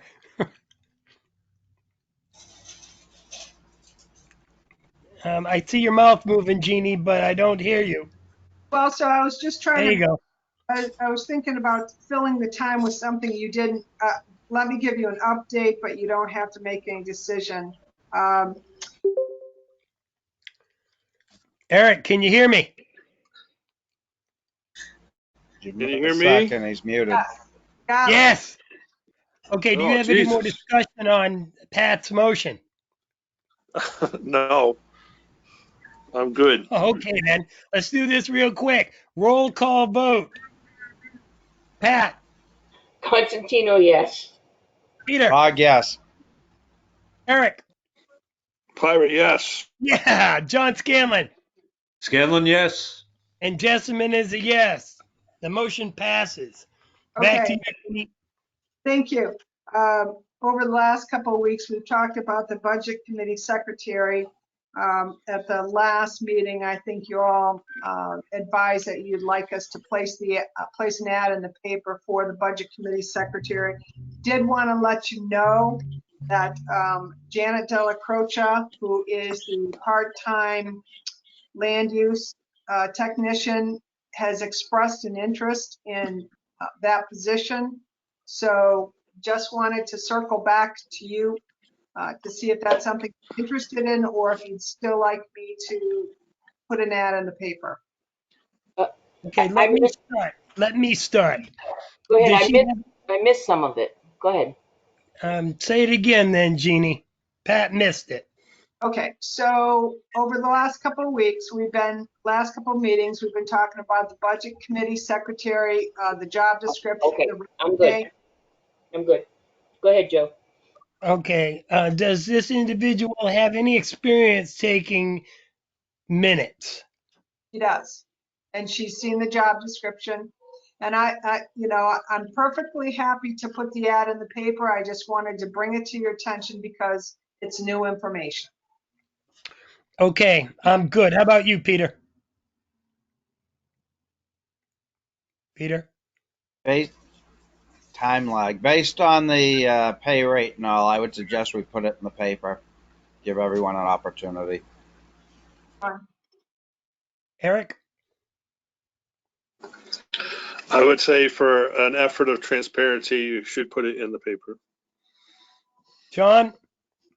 Yeah, I agree with putting it in the paper, but I think we should open up to like an in-house posting first for any employees of the town that might wish to partake in that.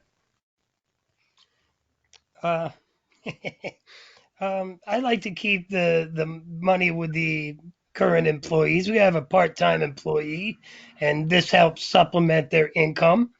And I get that. I would say I would go with the individual that Jeannie uh, presented to us. So uh, let's see if we can get a consensus. This is a yes or no.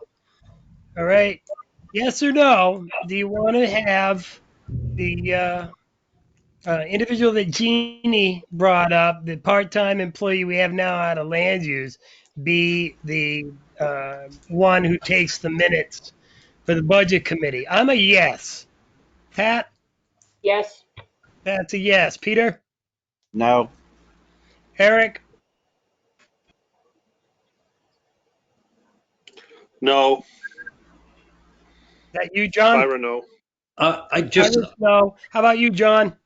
well, I think just a little bit more discussion until we jump to that vote. There was a little opportunity. I didn't get a chance. Yeah, well, if you guys want to talk about this some more, by all means, go ahead, John. You start. Yeah, I didn't know if anybody, if it had been posted or mentioned to anybody, and if there was any other town employees that expressed any interest in this position. No, John, no, John, it hasn't been posted anywhere. As I said, the conversation I had with all of you, you directed to place it in the paper. This is new information, so I haven't done that because that's not what I was directed to do. Happy to post it inside a town hall. I do like John's thought process in terms of opening it up to town employees first and see if anyone's interested. If there is, maybe that's the next step. If there's a interview process, if there are 3 people who want, then do that. If none of them are qualified or we have no takers, then you go out to the public and you advertise it in the paper. John? Yeah, that would be what I would make as a motion if we were prepared for that. Uh, John is a no. Pat? That's a no. so, Pat? so when I first came on as the selectman, we had Johanna at the budget committee. I'm not sure how she got the job as a secretary, but Johanna left and then we went in-house with that. So past practice has always been in-house. And I just want to say that that's the way it has been done past practice to go in-house first. Uh, I don't know how Johanna got the job initially, but it's been in-house. Right, because to Pat's point, it started with Johanna, it went to Marina, then it went to Gail. Right. And so, maybe the mistakes on my part because I just said, I didn't realize that anyone would be interested in a position in-house because it's kind of been known that it's there. But like I say, I'm maybe the first step is to post it in-house and see who's interested. Start there before spending money on an ad. Okay. John, would you like to make a motion? I'll make the motion that we post it in-house, notify employees, give them the opportunity to apply. And if that doesn't work, we don't find a proper applicant, we then go outside. Is there a second?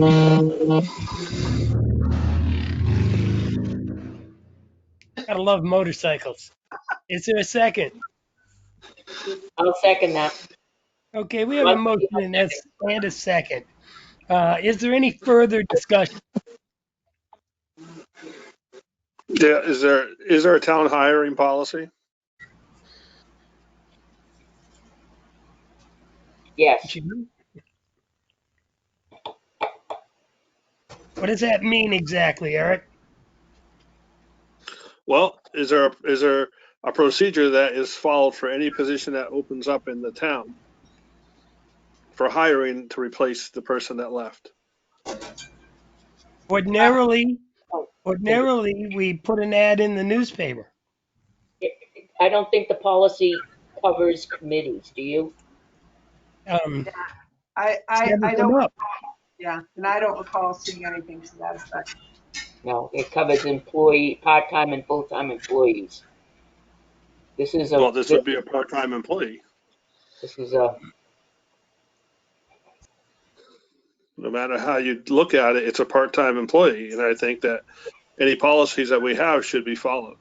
Don't think there's a policy for this. I don't recall, unless somebody else has seen one, I haven't seen one. I'm Well, I happy would to, hate to spend the money on an ad in several newspapers if it turns out we have somebody in house that perfectly fits the bill.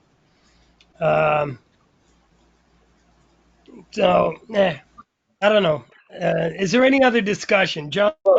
so so to Eric's point, conservation picked their own secretary as well, Eric. So the committees, they've done it. The board has not chosen the secretaries. but in terms of the budget committee, that is the selectman's responsibility. That's correct. I was just going to say that. Yep. Is there any other conversation? John? No. Okay. Call the question. Okay, the question has been called. Let's have a roll call vote. Pat?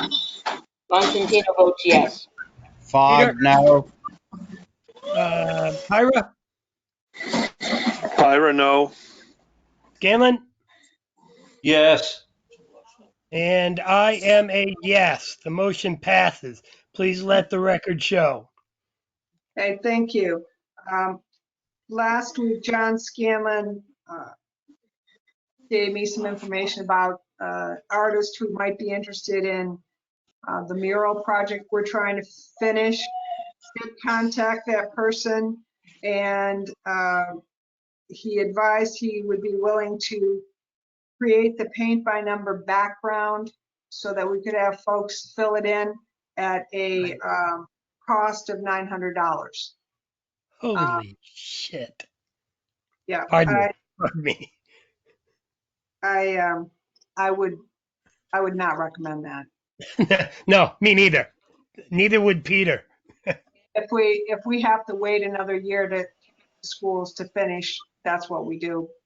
In the meantime, I will look other places to see if I can get volunteers who will do that as a donation to the town.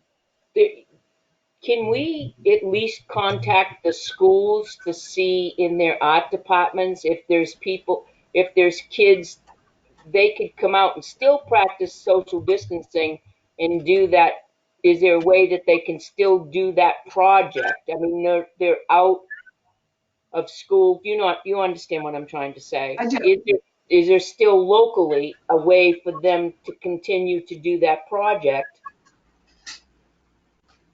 No, May or Yeah. June. Yep. I'd like to see it continue if they still can fit that in as part of their schedule, art class or something like that. Yep. Well, I will go back and check on that.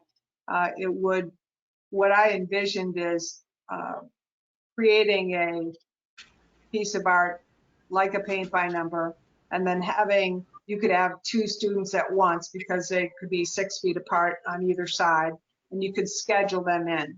That was my thought. Yeah, it's a great But idea. I need to find the person who's going to create the background. Yeah, So but I not for continue. $900. Sorry. So there's So got to be artists in town that would be willing to do that as a service. hopefully, like I say, I continue, and I appreciate John, the effort to contact this young man to do this. It's a little out of our um, ballpark of what we were looking to do in terms of. Unless we got donations for that to happen. Yeah. That's a good point. Uh, there's also a woman named Sheena Duncan. She used to work for the town. She's a very good artist, and she has kids. She might Yep. take this on as a project. I'll reach out and have her get in touch with you, Jeannie. Yep, and I've got her information too, so I can do that as well, Joe. But go ahead, Okay. I'm happy to have you do that. So we sent a letter to the sewer commission to give us some information. I know they met Peter the other day. I didn't know if you had anything you wanted to give the board an update, or if we're going to be getting a letter from the sewer commission as to where we're at. And because, as you know, Kevin's kind of holding off on paving until we figure out what's going on. So I just wanted to circle back to that, see if you had anything. We met on Tuesday, discussed the issue. We've scheduled a meeting for next Tuesday. Um, can you hear me? Yes. Yes. Okay. We have a meeting scheduled for next Tuesday at Scott Davis's. We've invited Scott. I've got to check. We can invite Kevin Duvall too. Rowell's is coming so that we can try to figure out what exactly happened there, because that's what I'm still trying to find out. Okay, thank you. Status on the electrical on the south side of the street. When we left it last week, I think there were going to be 1 or 2 selectmen who were going to go down there and identify where the electrical conduit could go in. Just a reminder that paving of the sidewalk is on hold until we decide what we're doing with the electrical. May I speak? Pat. Yeah. Did Kevin say that he could lay the conduit? I think that was a question last week. Well, it was suggested that he could. I didn't ask him that specifically because the conversation was that there were going to be some folks going down there and identifying where that would happen and then letting us know. But I've walked. Go ahead, Pat. But I have walked down there, and there's some really narrow parts of the sidewalk where if you continued the lighting along that road, along the sidewalk, there's spaces where you would have to eliminate a lantern, a lighting, because the sidewalk is too narrow. So there would be a long space, and then you'd have another one. I'm not sure how that would look. It's down by just before the church where the vaping is and everything. It's extremely narrow. I too have walked the downtown and identified a couple places that you could probably put in a light pole. But like Pat says, it's way too narrow and there's too many trees in some parts of it to even balance out with the other side. So I'm not sure what setting up for 2 or 3 lamp posts when we're going to have, 7 or 8 over on the other side. It's going to look lopsided anyway. We have lights on that side of the street on the telephone poles now. So I'm not sure that putting lampposts over there is necessarily an aesthetically pleasing thing. That's me. How about you, Peter?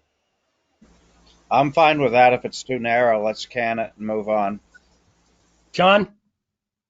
If I can you hear me? Yes. Okay. Yeah. whatever the board decides, just if we are ever planning on doing it, now would be the time. That's all I was trying to say. Eric? Yeah, I don't think it's a good idea. I mean, I looked at it and, I worry about, maintaining ADA compliance with that sidewalk, whatever compliance we have, if you make it too narrow by putting in light poles and things like that. I don't think it's a good idea on that side. Um, so it would appear as though, how about you, Chief Cormier? Joe, I would agree with what everyone's saying. I think the sidewalk's too narrow on the south side. Okay. So I think that's where we're at, and we're just moving on from the conduit at this point. Tim? Joe, I just wanted to say, I'd be looking to make sure we don't spend anything additional this year, even out of our capital reserve fund. So that's where I would be cautious. Okay, well, doesn't sound like we're going to spend anything extra on that particular project. What else, Jeannie? So you're good with him to go ahead and schedule the paving of that sidewalk? If we've got money for it, coordinate that with Tim. Okay. All right. The final issue, I didn't hear any of the selectmen bring it up, and I thought I would just circle back to that, as well as the Honda dealership. They had a meeting with the Conservation Commission on Monday. They had a meeting with the zoning board on Tuesday. When Honda came in front of the selectmen, you'll recall that they had said that they would be willing, and Dennis Gaudette had offered his place of business to have a meeting with the neighbors to discuss what was going to happen on Morrison Avenue. And that was the way this board left it. And I just wanted to circle back to those of you who may not know what has transpired. But essentially on Tuesday night, and any board member who was there or anyone who was there, correct me if I have a wrong understanding, that the owner of the Honda dealership essentially said, let's go back to the drawing board. Let's figure out how not to even do a curb cut on Morrison Avenue. And we'll come back to you with a new proposal so that Morrison Avenue residents are not impacted. So I just wanted you to know that if anyone was expecting that a meeting was going to happen, because it appears that there's no reason for a meeting. There were quite a few Morrison Avenue residents who weighed in at the zoning board meeting that night.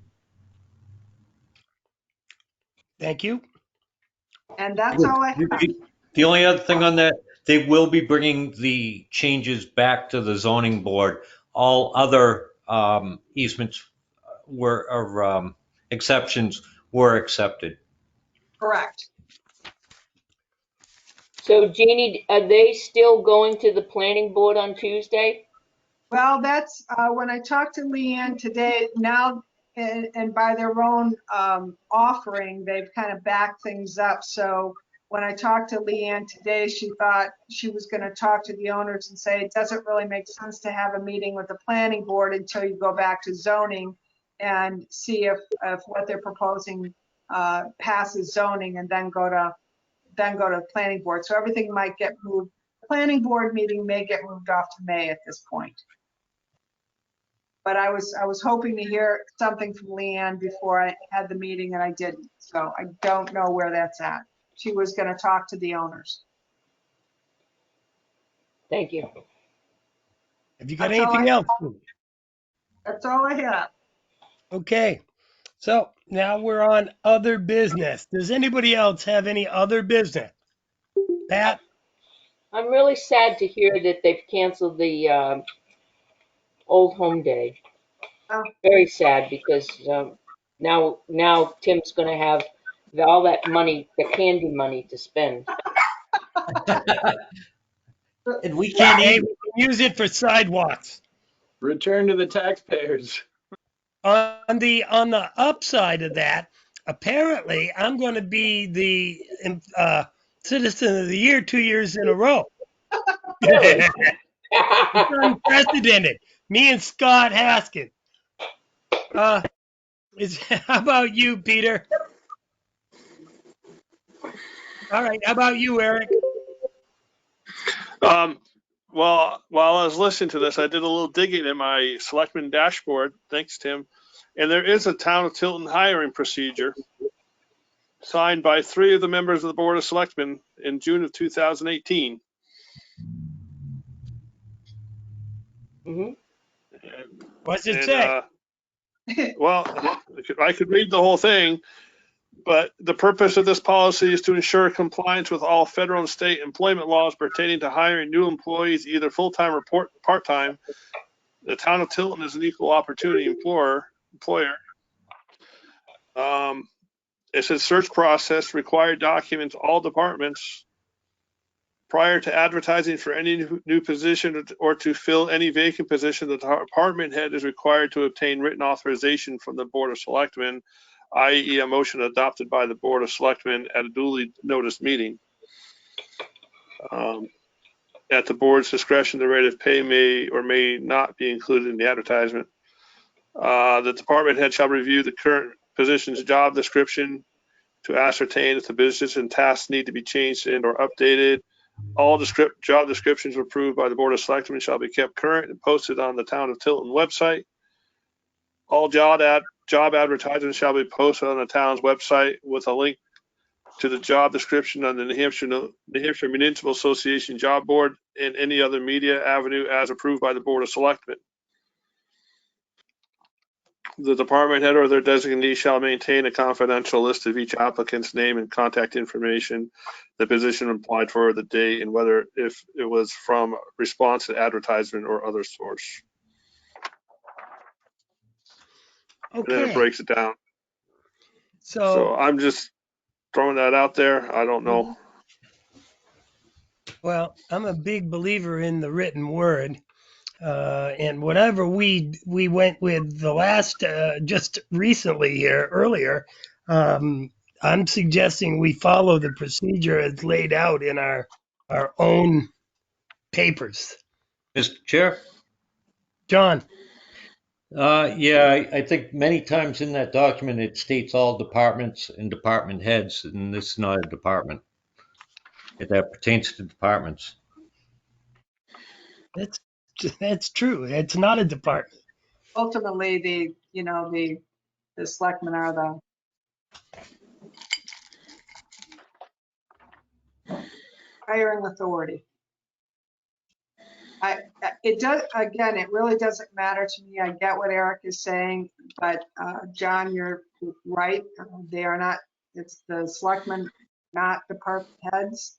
If you look at past practice, I think Pat made the point, which was a good one, that the budget secretary has been done in-house. It seemed to me like we came to a good kind of compromise, which is go in-house first, and if that doesn't work, put an ad in the paper. But again, ultimately, whatever you want, fine with me. I'm still a yes. Go in-house, then the paper. I am too. And I am as well. And Well, that's that's fair. three. That's fair But to thank you. Thank you, though, for challenging it, Eric. Well done. Well, I may be out of line here, but when I was running for selectman, one of the things that was commented to me was that, they seem to do a lot of things and not, advertise for jobs and things like that. So that's why I guess I'm being so steadfast on this is, there's a perception by members of the town, the voting body, that, a lot of things are done, I hate to use the word the good old boys club, but in that way. And, I'd rather see things done out in the open and people be aware of it. May I speak to that, Joe? Yeah. And thank you, Eric, for speaking in that line. Budget committee typically in the past has always been picked by the budget committee. and it's always been voted on by the budget committee. This is out, we just voted a couple weeks ago for our purview, so that's why we're now, so in the past, budget committee has always been picked by the chair of the budget committee. They brought it forward by the budget committee chair, and then they voted on it at the budget committee, and then we've accepted that as the Board of Selectmen. Now we're making that decision and not the budget committee. And that's the way it's always been in the past. So this is a change. It's not done. I understand what you're saying, and I'm all on board with what you're saying. This is something entirely different in a department and a committee. You know what? I'm going to change to a no. I'm going to stand with Eric on this one. We advertise it to everybody, and if the in-house person turns out to be our person, so be it. So a point of order, Joe, you need Yes. to redo a vote, make a motion, because you Mhm. can't just change another motion that was voted on. Excellent. Selectman Pyro, would you like to make a motion, please? Point of order. Selectman Scanlon. Wouldn't this be a motion to reconsider, which would only be able to be voted on by somebody who voted in the affirmative, such as you? So it would be appropriate for you to do a motion to reconsider. You can do I it that would way. do a motion to reconsider then. You can do it that way. Mhm. I was going to make that Okay, I motion. want to be on the up and up because this ain't no good old boys club, Eric. Exactly. No matter what some people think. All right, so I got a motion to reconsider. Is there a second? I'll second it. Pyra. Is there any discussion to be had? So you're reconsidering advertising for the budget committee position, the That's right. budget We're gonna secretary position. to follow the town procedures as laid out in the town rules and regulations and that are appropriate to hiring. I would just point out, I'm just gonna say it, I don't know who made the point, but the selectmen are not department heads. Mm-hmm. And yet, here we are. If the now wait a minute. We have a motion in a second, right? Yes, you do. So now we're in discussion. Yep. So the Board of Selectmen aren't department heads, but we still do the hiring and the firing here in the town of Tilton. Is that correct? Jeannie? You do.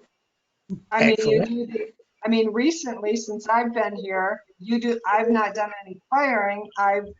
For you, done the hiring, so that's changed.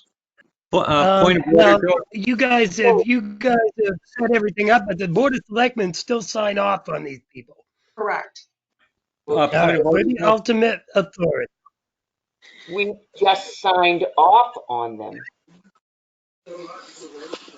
Yeah, but Point of that order. means legally we hired them. Mr. Chair, point of order. Selectman Scanlon. Yes, you made a motion to reconsider the previous vote and not to That's make a correct. new decision. So if we should move forward on reconsidering the vote to hire inside first and then it. And we're doing discussion on that very subject right now, John. Okay. Just want Is there to make any sure other that we're voting discussion? on reconsidering that motion. Oh, goodness. Yeah, we're only voting on reconsidering that motion. Is there any other discussion? Hearing none, roll call vote. Constantino. No. Fogg is not in attendance at this point. Pyra.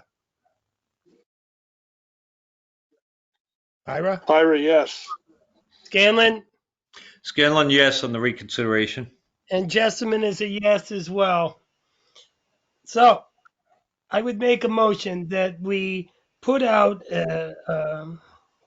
to the I always get the letters, the Municipal Association, the various places that we usually put out the word to, advertise it in-house as well. Everybody gets an equal shot for the Budget Committee Secretary. Is there a second? That you, Eric? I'll No? second that. Okay, John Scanlon is the second. Is there any So discussion? we just heard from the finance director not to spend unnecessary money, and now we're going to spend $1,000 in different papers to advertise for a budget committee secretary when we have never done this in prior. Well, I'm on my 12th year now. We've never done this. We have never. Look at the last couple of years. We've taken department heads' recommendations and brought to us. And town administrator is our town. She's brought a recommendation to us for this person. Oh, If you read Is the there any other description, it says discussion? all job advertisements shall be posted on the town's website with a link to the job description on the New Hampshire Municipal Association job board, and any other media avenue as approved by the selectmen. We don't have to approve another media avenue. this is not for a committee member.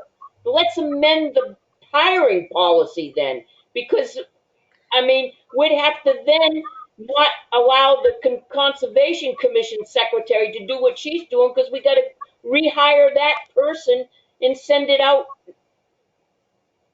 This There's is. somebody already in that position. Look, we're listening to the same arguments over and over again at this point, unless In there's 2 years, anything new to in bring up. 2 years, we've had 3 secretaries, and they've all been hired the same identical way, and it's been very transparent. Very. They have not been hired in accordance with town policy. I can't Well, go that's back not and change true. That that. is not. That Mr. is Chair, not a fact. That is not a fact, Joe Jessamine. Oh, really? Did they go out in the newspaper? Did they go to the NHMA? Did they get located on the town website, Look at or were the they date. just hired? Look at the date that hiring policy was made, Joe. Eric, I don't have it in front of me. Mr. He Chair, says it was 2018, so your name is on there too, Pat. I know it, but look at when the people left and when they were hired, and then look at when the hiring policy came into effect. That's all I'm saying, Joe. Okay, we're listening to the same things over and over, and I get it. But now there's only 3 of us on the line. There's Eric again. Mr. Chair. John, Yes, in your motion, you said to revert back to the town hiring policy. The that's correct. town hiring policy specifically refers to department heads. So in the spirit of what Eric said, to make it transparent and to go out and allow the general public to also apply for it, we do not need to follow that policy because that's for policy heads. But in the spirit of what Eric said, we can advertise it on our webpage or however else we want to do it, and we will still fulfill the spirit of what Eric said in offering it to the public. But we do not have to follow that policy since it is directly referencing all departments and department heads. Does it make sense? Okay. So, So Eric, you're doing some weird stuff here. Are you on? I think so. I'm having Okay. technical difficulties, but I think I'm on. Yeah. Unfortunately, we only have 4 selectmen here. Has anybody been in touch with Selectman Fogg? That's a no. No, I haven't. I'll try right now. All right, give him a shot. So just to one more thing, Joe, that if you Yep. changed your motion, that we would allow it to be applied to from outside as well and advertise it, but not specifically to follow the department head policy. I think perhaps Eric or the other selectmen might agree with that. Eric? Yeah, I mean, yeah, I would agree with that.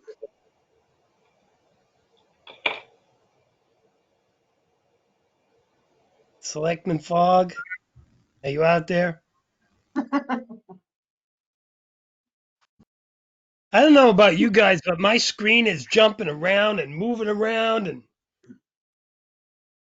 Mine looks good. Mine looks good. Maybe we should just wait until next week when Peter's here. we definitely need a. Well, they're not going to meet until May, right? Jeannie. I have no idea. Mm. No, Tim? I do not First know. week in May. First Wednesday in May. They might have skipped it because of COVID. You never know. Yeah, it'd I'll normally be the withdraw my second. second if Joe Normally wishes the to. second Wednesday. Second Wednesday.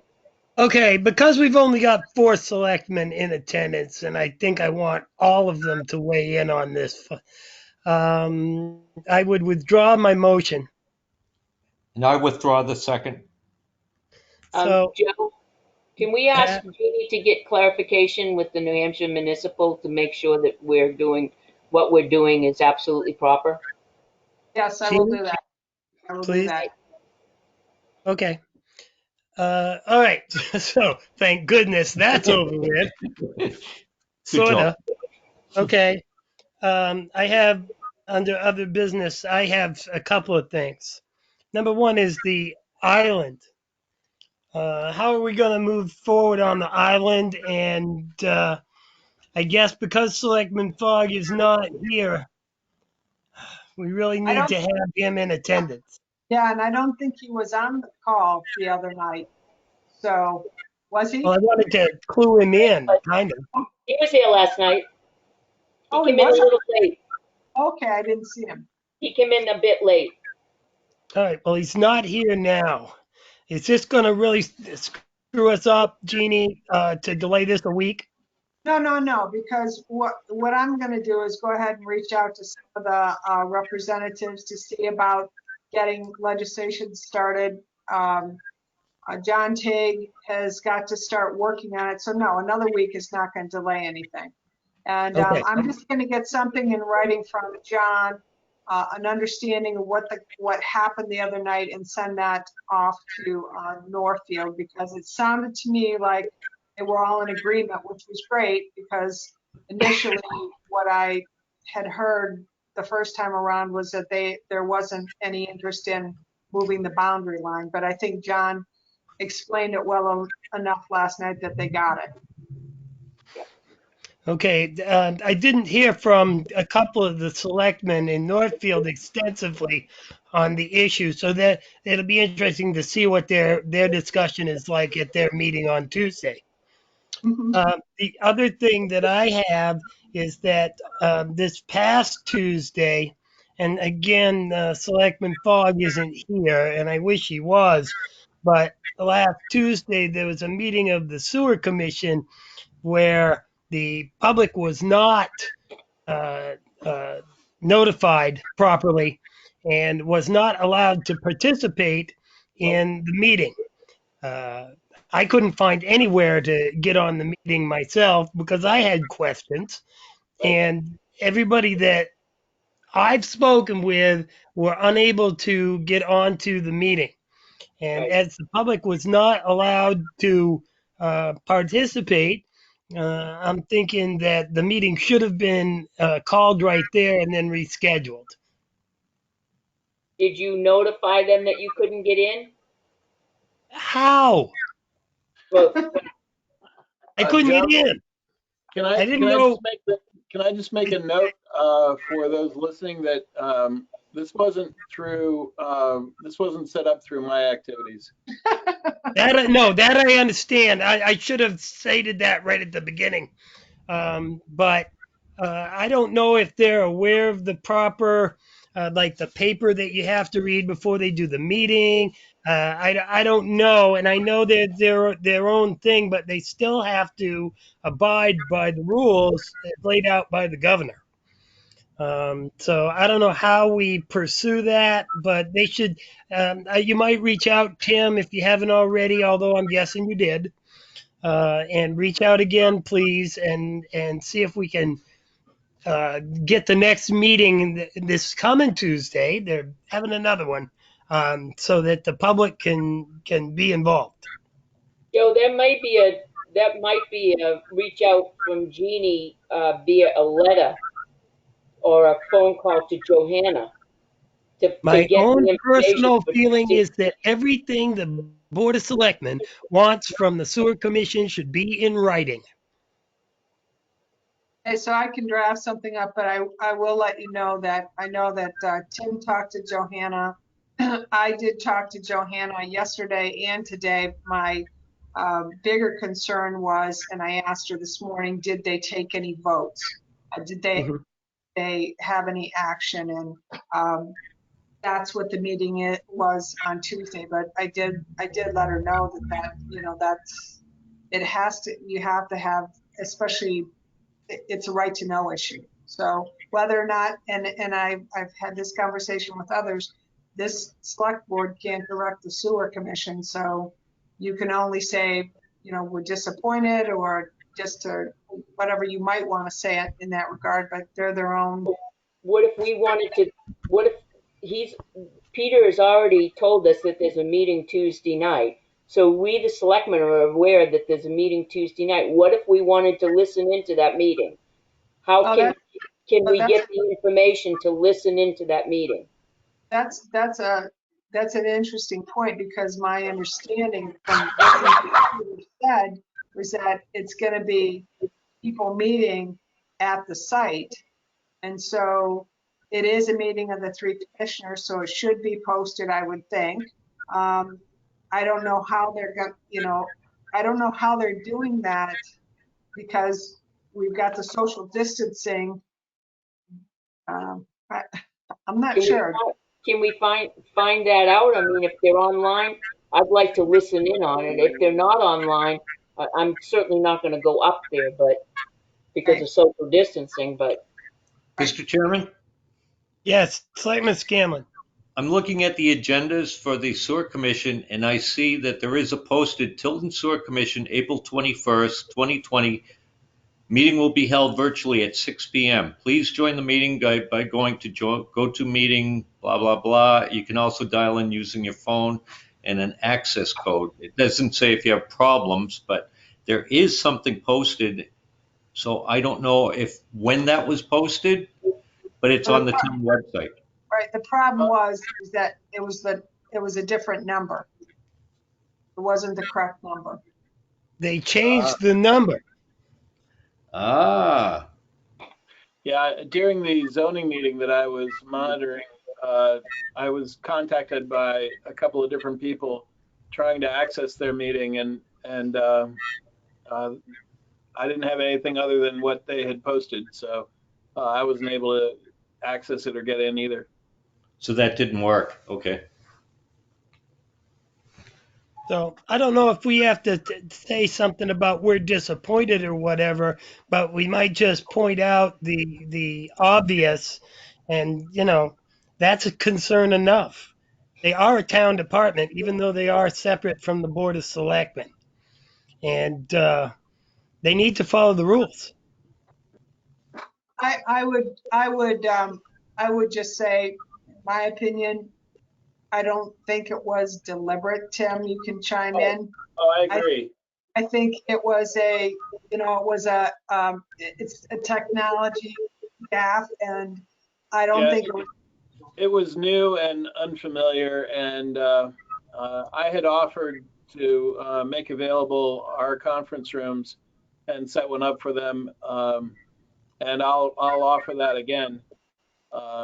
But yeah, it was an inadvertent error of some kind, and I think it was just lack of familiarity with the platform. Um, so And I the don't and ascribe any. I don't ascribe any bad intentions here. I'm just saying what I said, Oh, right, you know? but to the See, point of what you said earlier, the language you're supposed to read at the beginning of the meeting, as prescribed by NHMA and the governor's office, clearly says that if the platform fails, you have to adjourn the meeting. Of course, I don't know that they knew, because they all had a different number from everyone else, but it brings a question up. Tim, is there any way, if they're going to have a meeting, is there any way that they can have that meeting Yeah. virtual?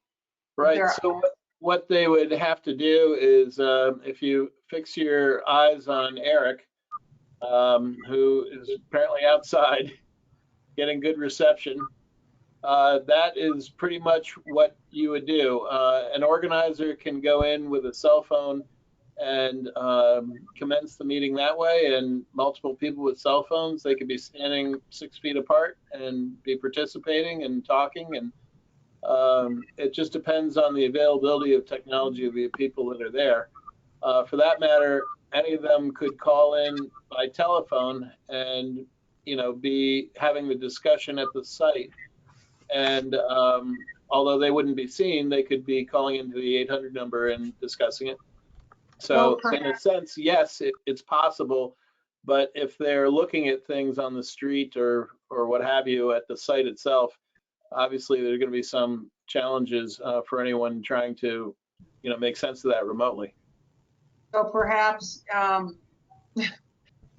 we Yes. reach out to Johanna and suggest how they might do that, because they really need to do it. They need to have it public access meeting. I'll certainly make my, I'll certainly reach out to her tomorrow and make sure that, I have a conversation with her as we just did on the feasibility of doing something like that. I'd love to be at that meeting on Tuesday, so I'd love the information on how to get into it. So what happens with the previous meeting? Oh, excuse me, Mr. Chair. yeah, no, go ahead, John. So what happens with that meeting on Tuesday that was supposed to be a public meeting but actually wasn't? Well, I think if there were people in the public who knew about it and wanted to push it, they could say, you need to hold another meeting, because that was, and I checked with NHMA, it was not an appropriate meeting. Jeannie, But if they had a recording, does that count or does it not count? well, the whole idea of it is that it had to be available to the public. The guidelines said, and if the public couldn't access it. Now, for instance, let's take what happened the other night at the zoning board meeting. There were some who here and there who could not access for whatever reason. And I had gotten guidance from the NHMA before about that, what would happen in that situation. And they said, unless it's a system-wide where no one else can get in, then you have to adjourn the meeting. If it's one or two people who can't hear or can't be heard, that's not a reason to adjourn the meeting. In the case of the sewer commission, all three sewer commissioners and the administrator had access to the number, a different number than what was posted. Again, I don't believe the number, as I understand, the number changed at the last minute. I don't think it was intentional to exclude people. It was just being unfamiliar with the process. So in that situation, that meeting, if somebody wanted to insist, they would have the right to say, under right to know, you need to hold that meeting again. And so we know what happened. But, to Tim's point, if there's a recording, it really depends on how somebody wants to, if they really want to push it. I don't know that there is anyone who really wants to push it. I'm on the fence. I'm a resident and a taxpayer, and I want to push it. Okay. All right. What I really want is to make sure it does not happen again. Right. I don't want to take the sewer commission to court or any of that kind of stuff, but I want to make sure that this does not occur again. I know Okay. people out there that have issues. They couldn't get in on this either. It's not just me. And they wanted to be at that meeting. So there you go. As long as it doesn't happen again, I'm willing to let it go. But if it continues, then I'll push it. Okay. Is there any other business to come before us tonight? Thank God. Hearing none, motion to adjourn. Second, Constantino, second. Roll call vote. Pat, Constantino, yes. Peter is a not here. Jessamyn's a yes. Eric, Myra, yes. Don, Scanlon, yes. Vote with your finger. vote with your fingers. Thank you very much, and we'll see Not you that all later. finger. Not that finger. Easy now. Thank you. Thanks, Bye. Joe. Good job. Thanks, Chief.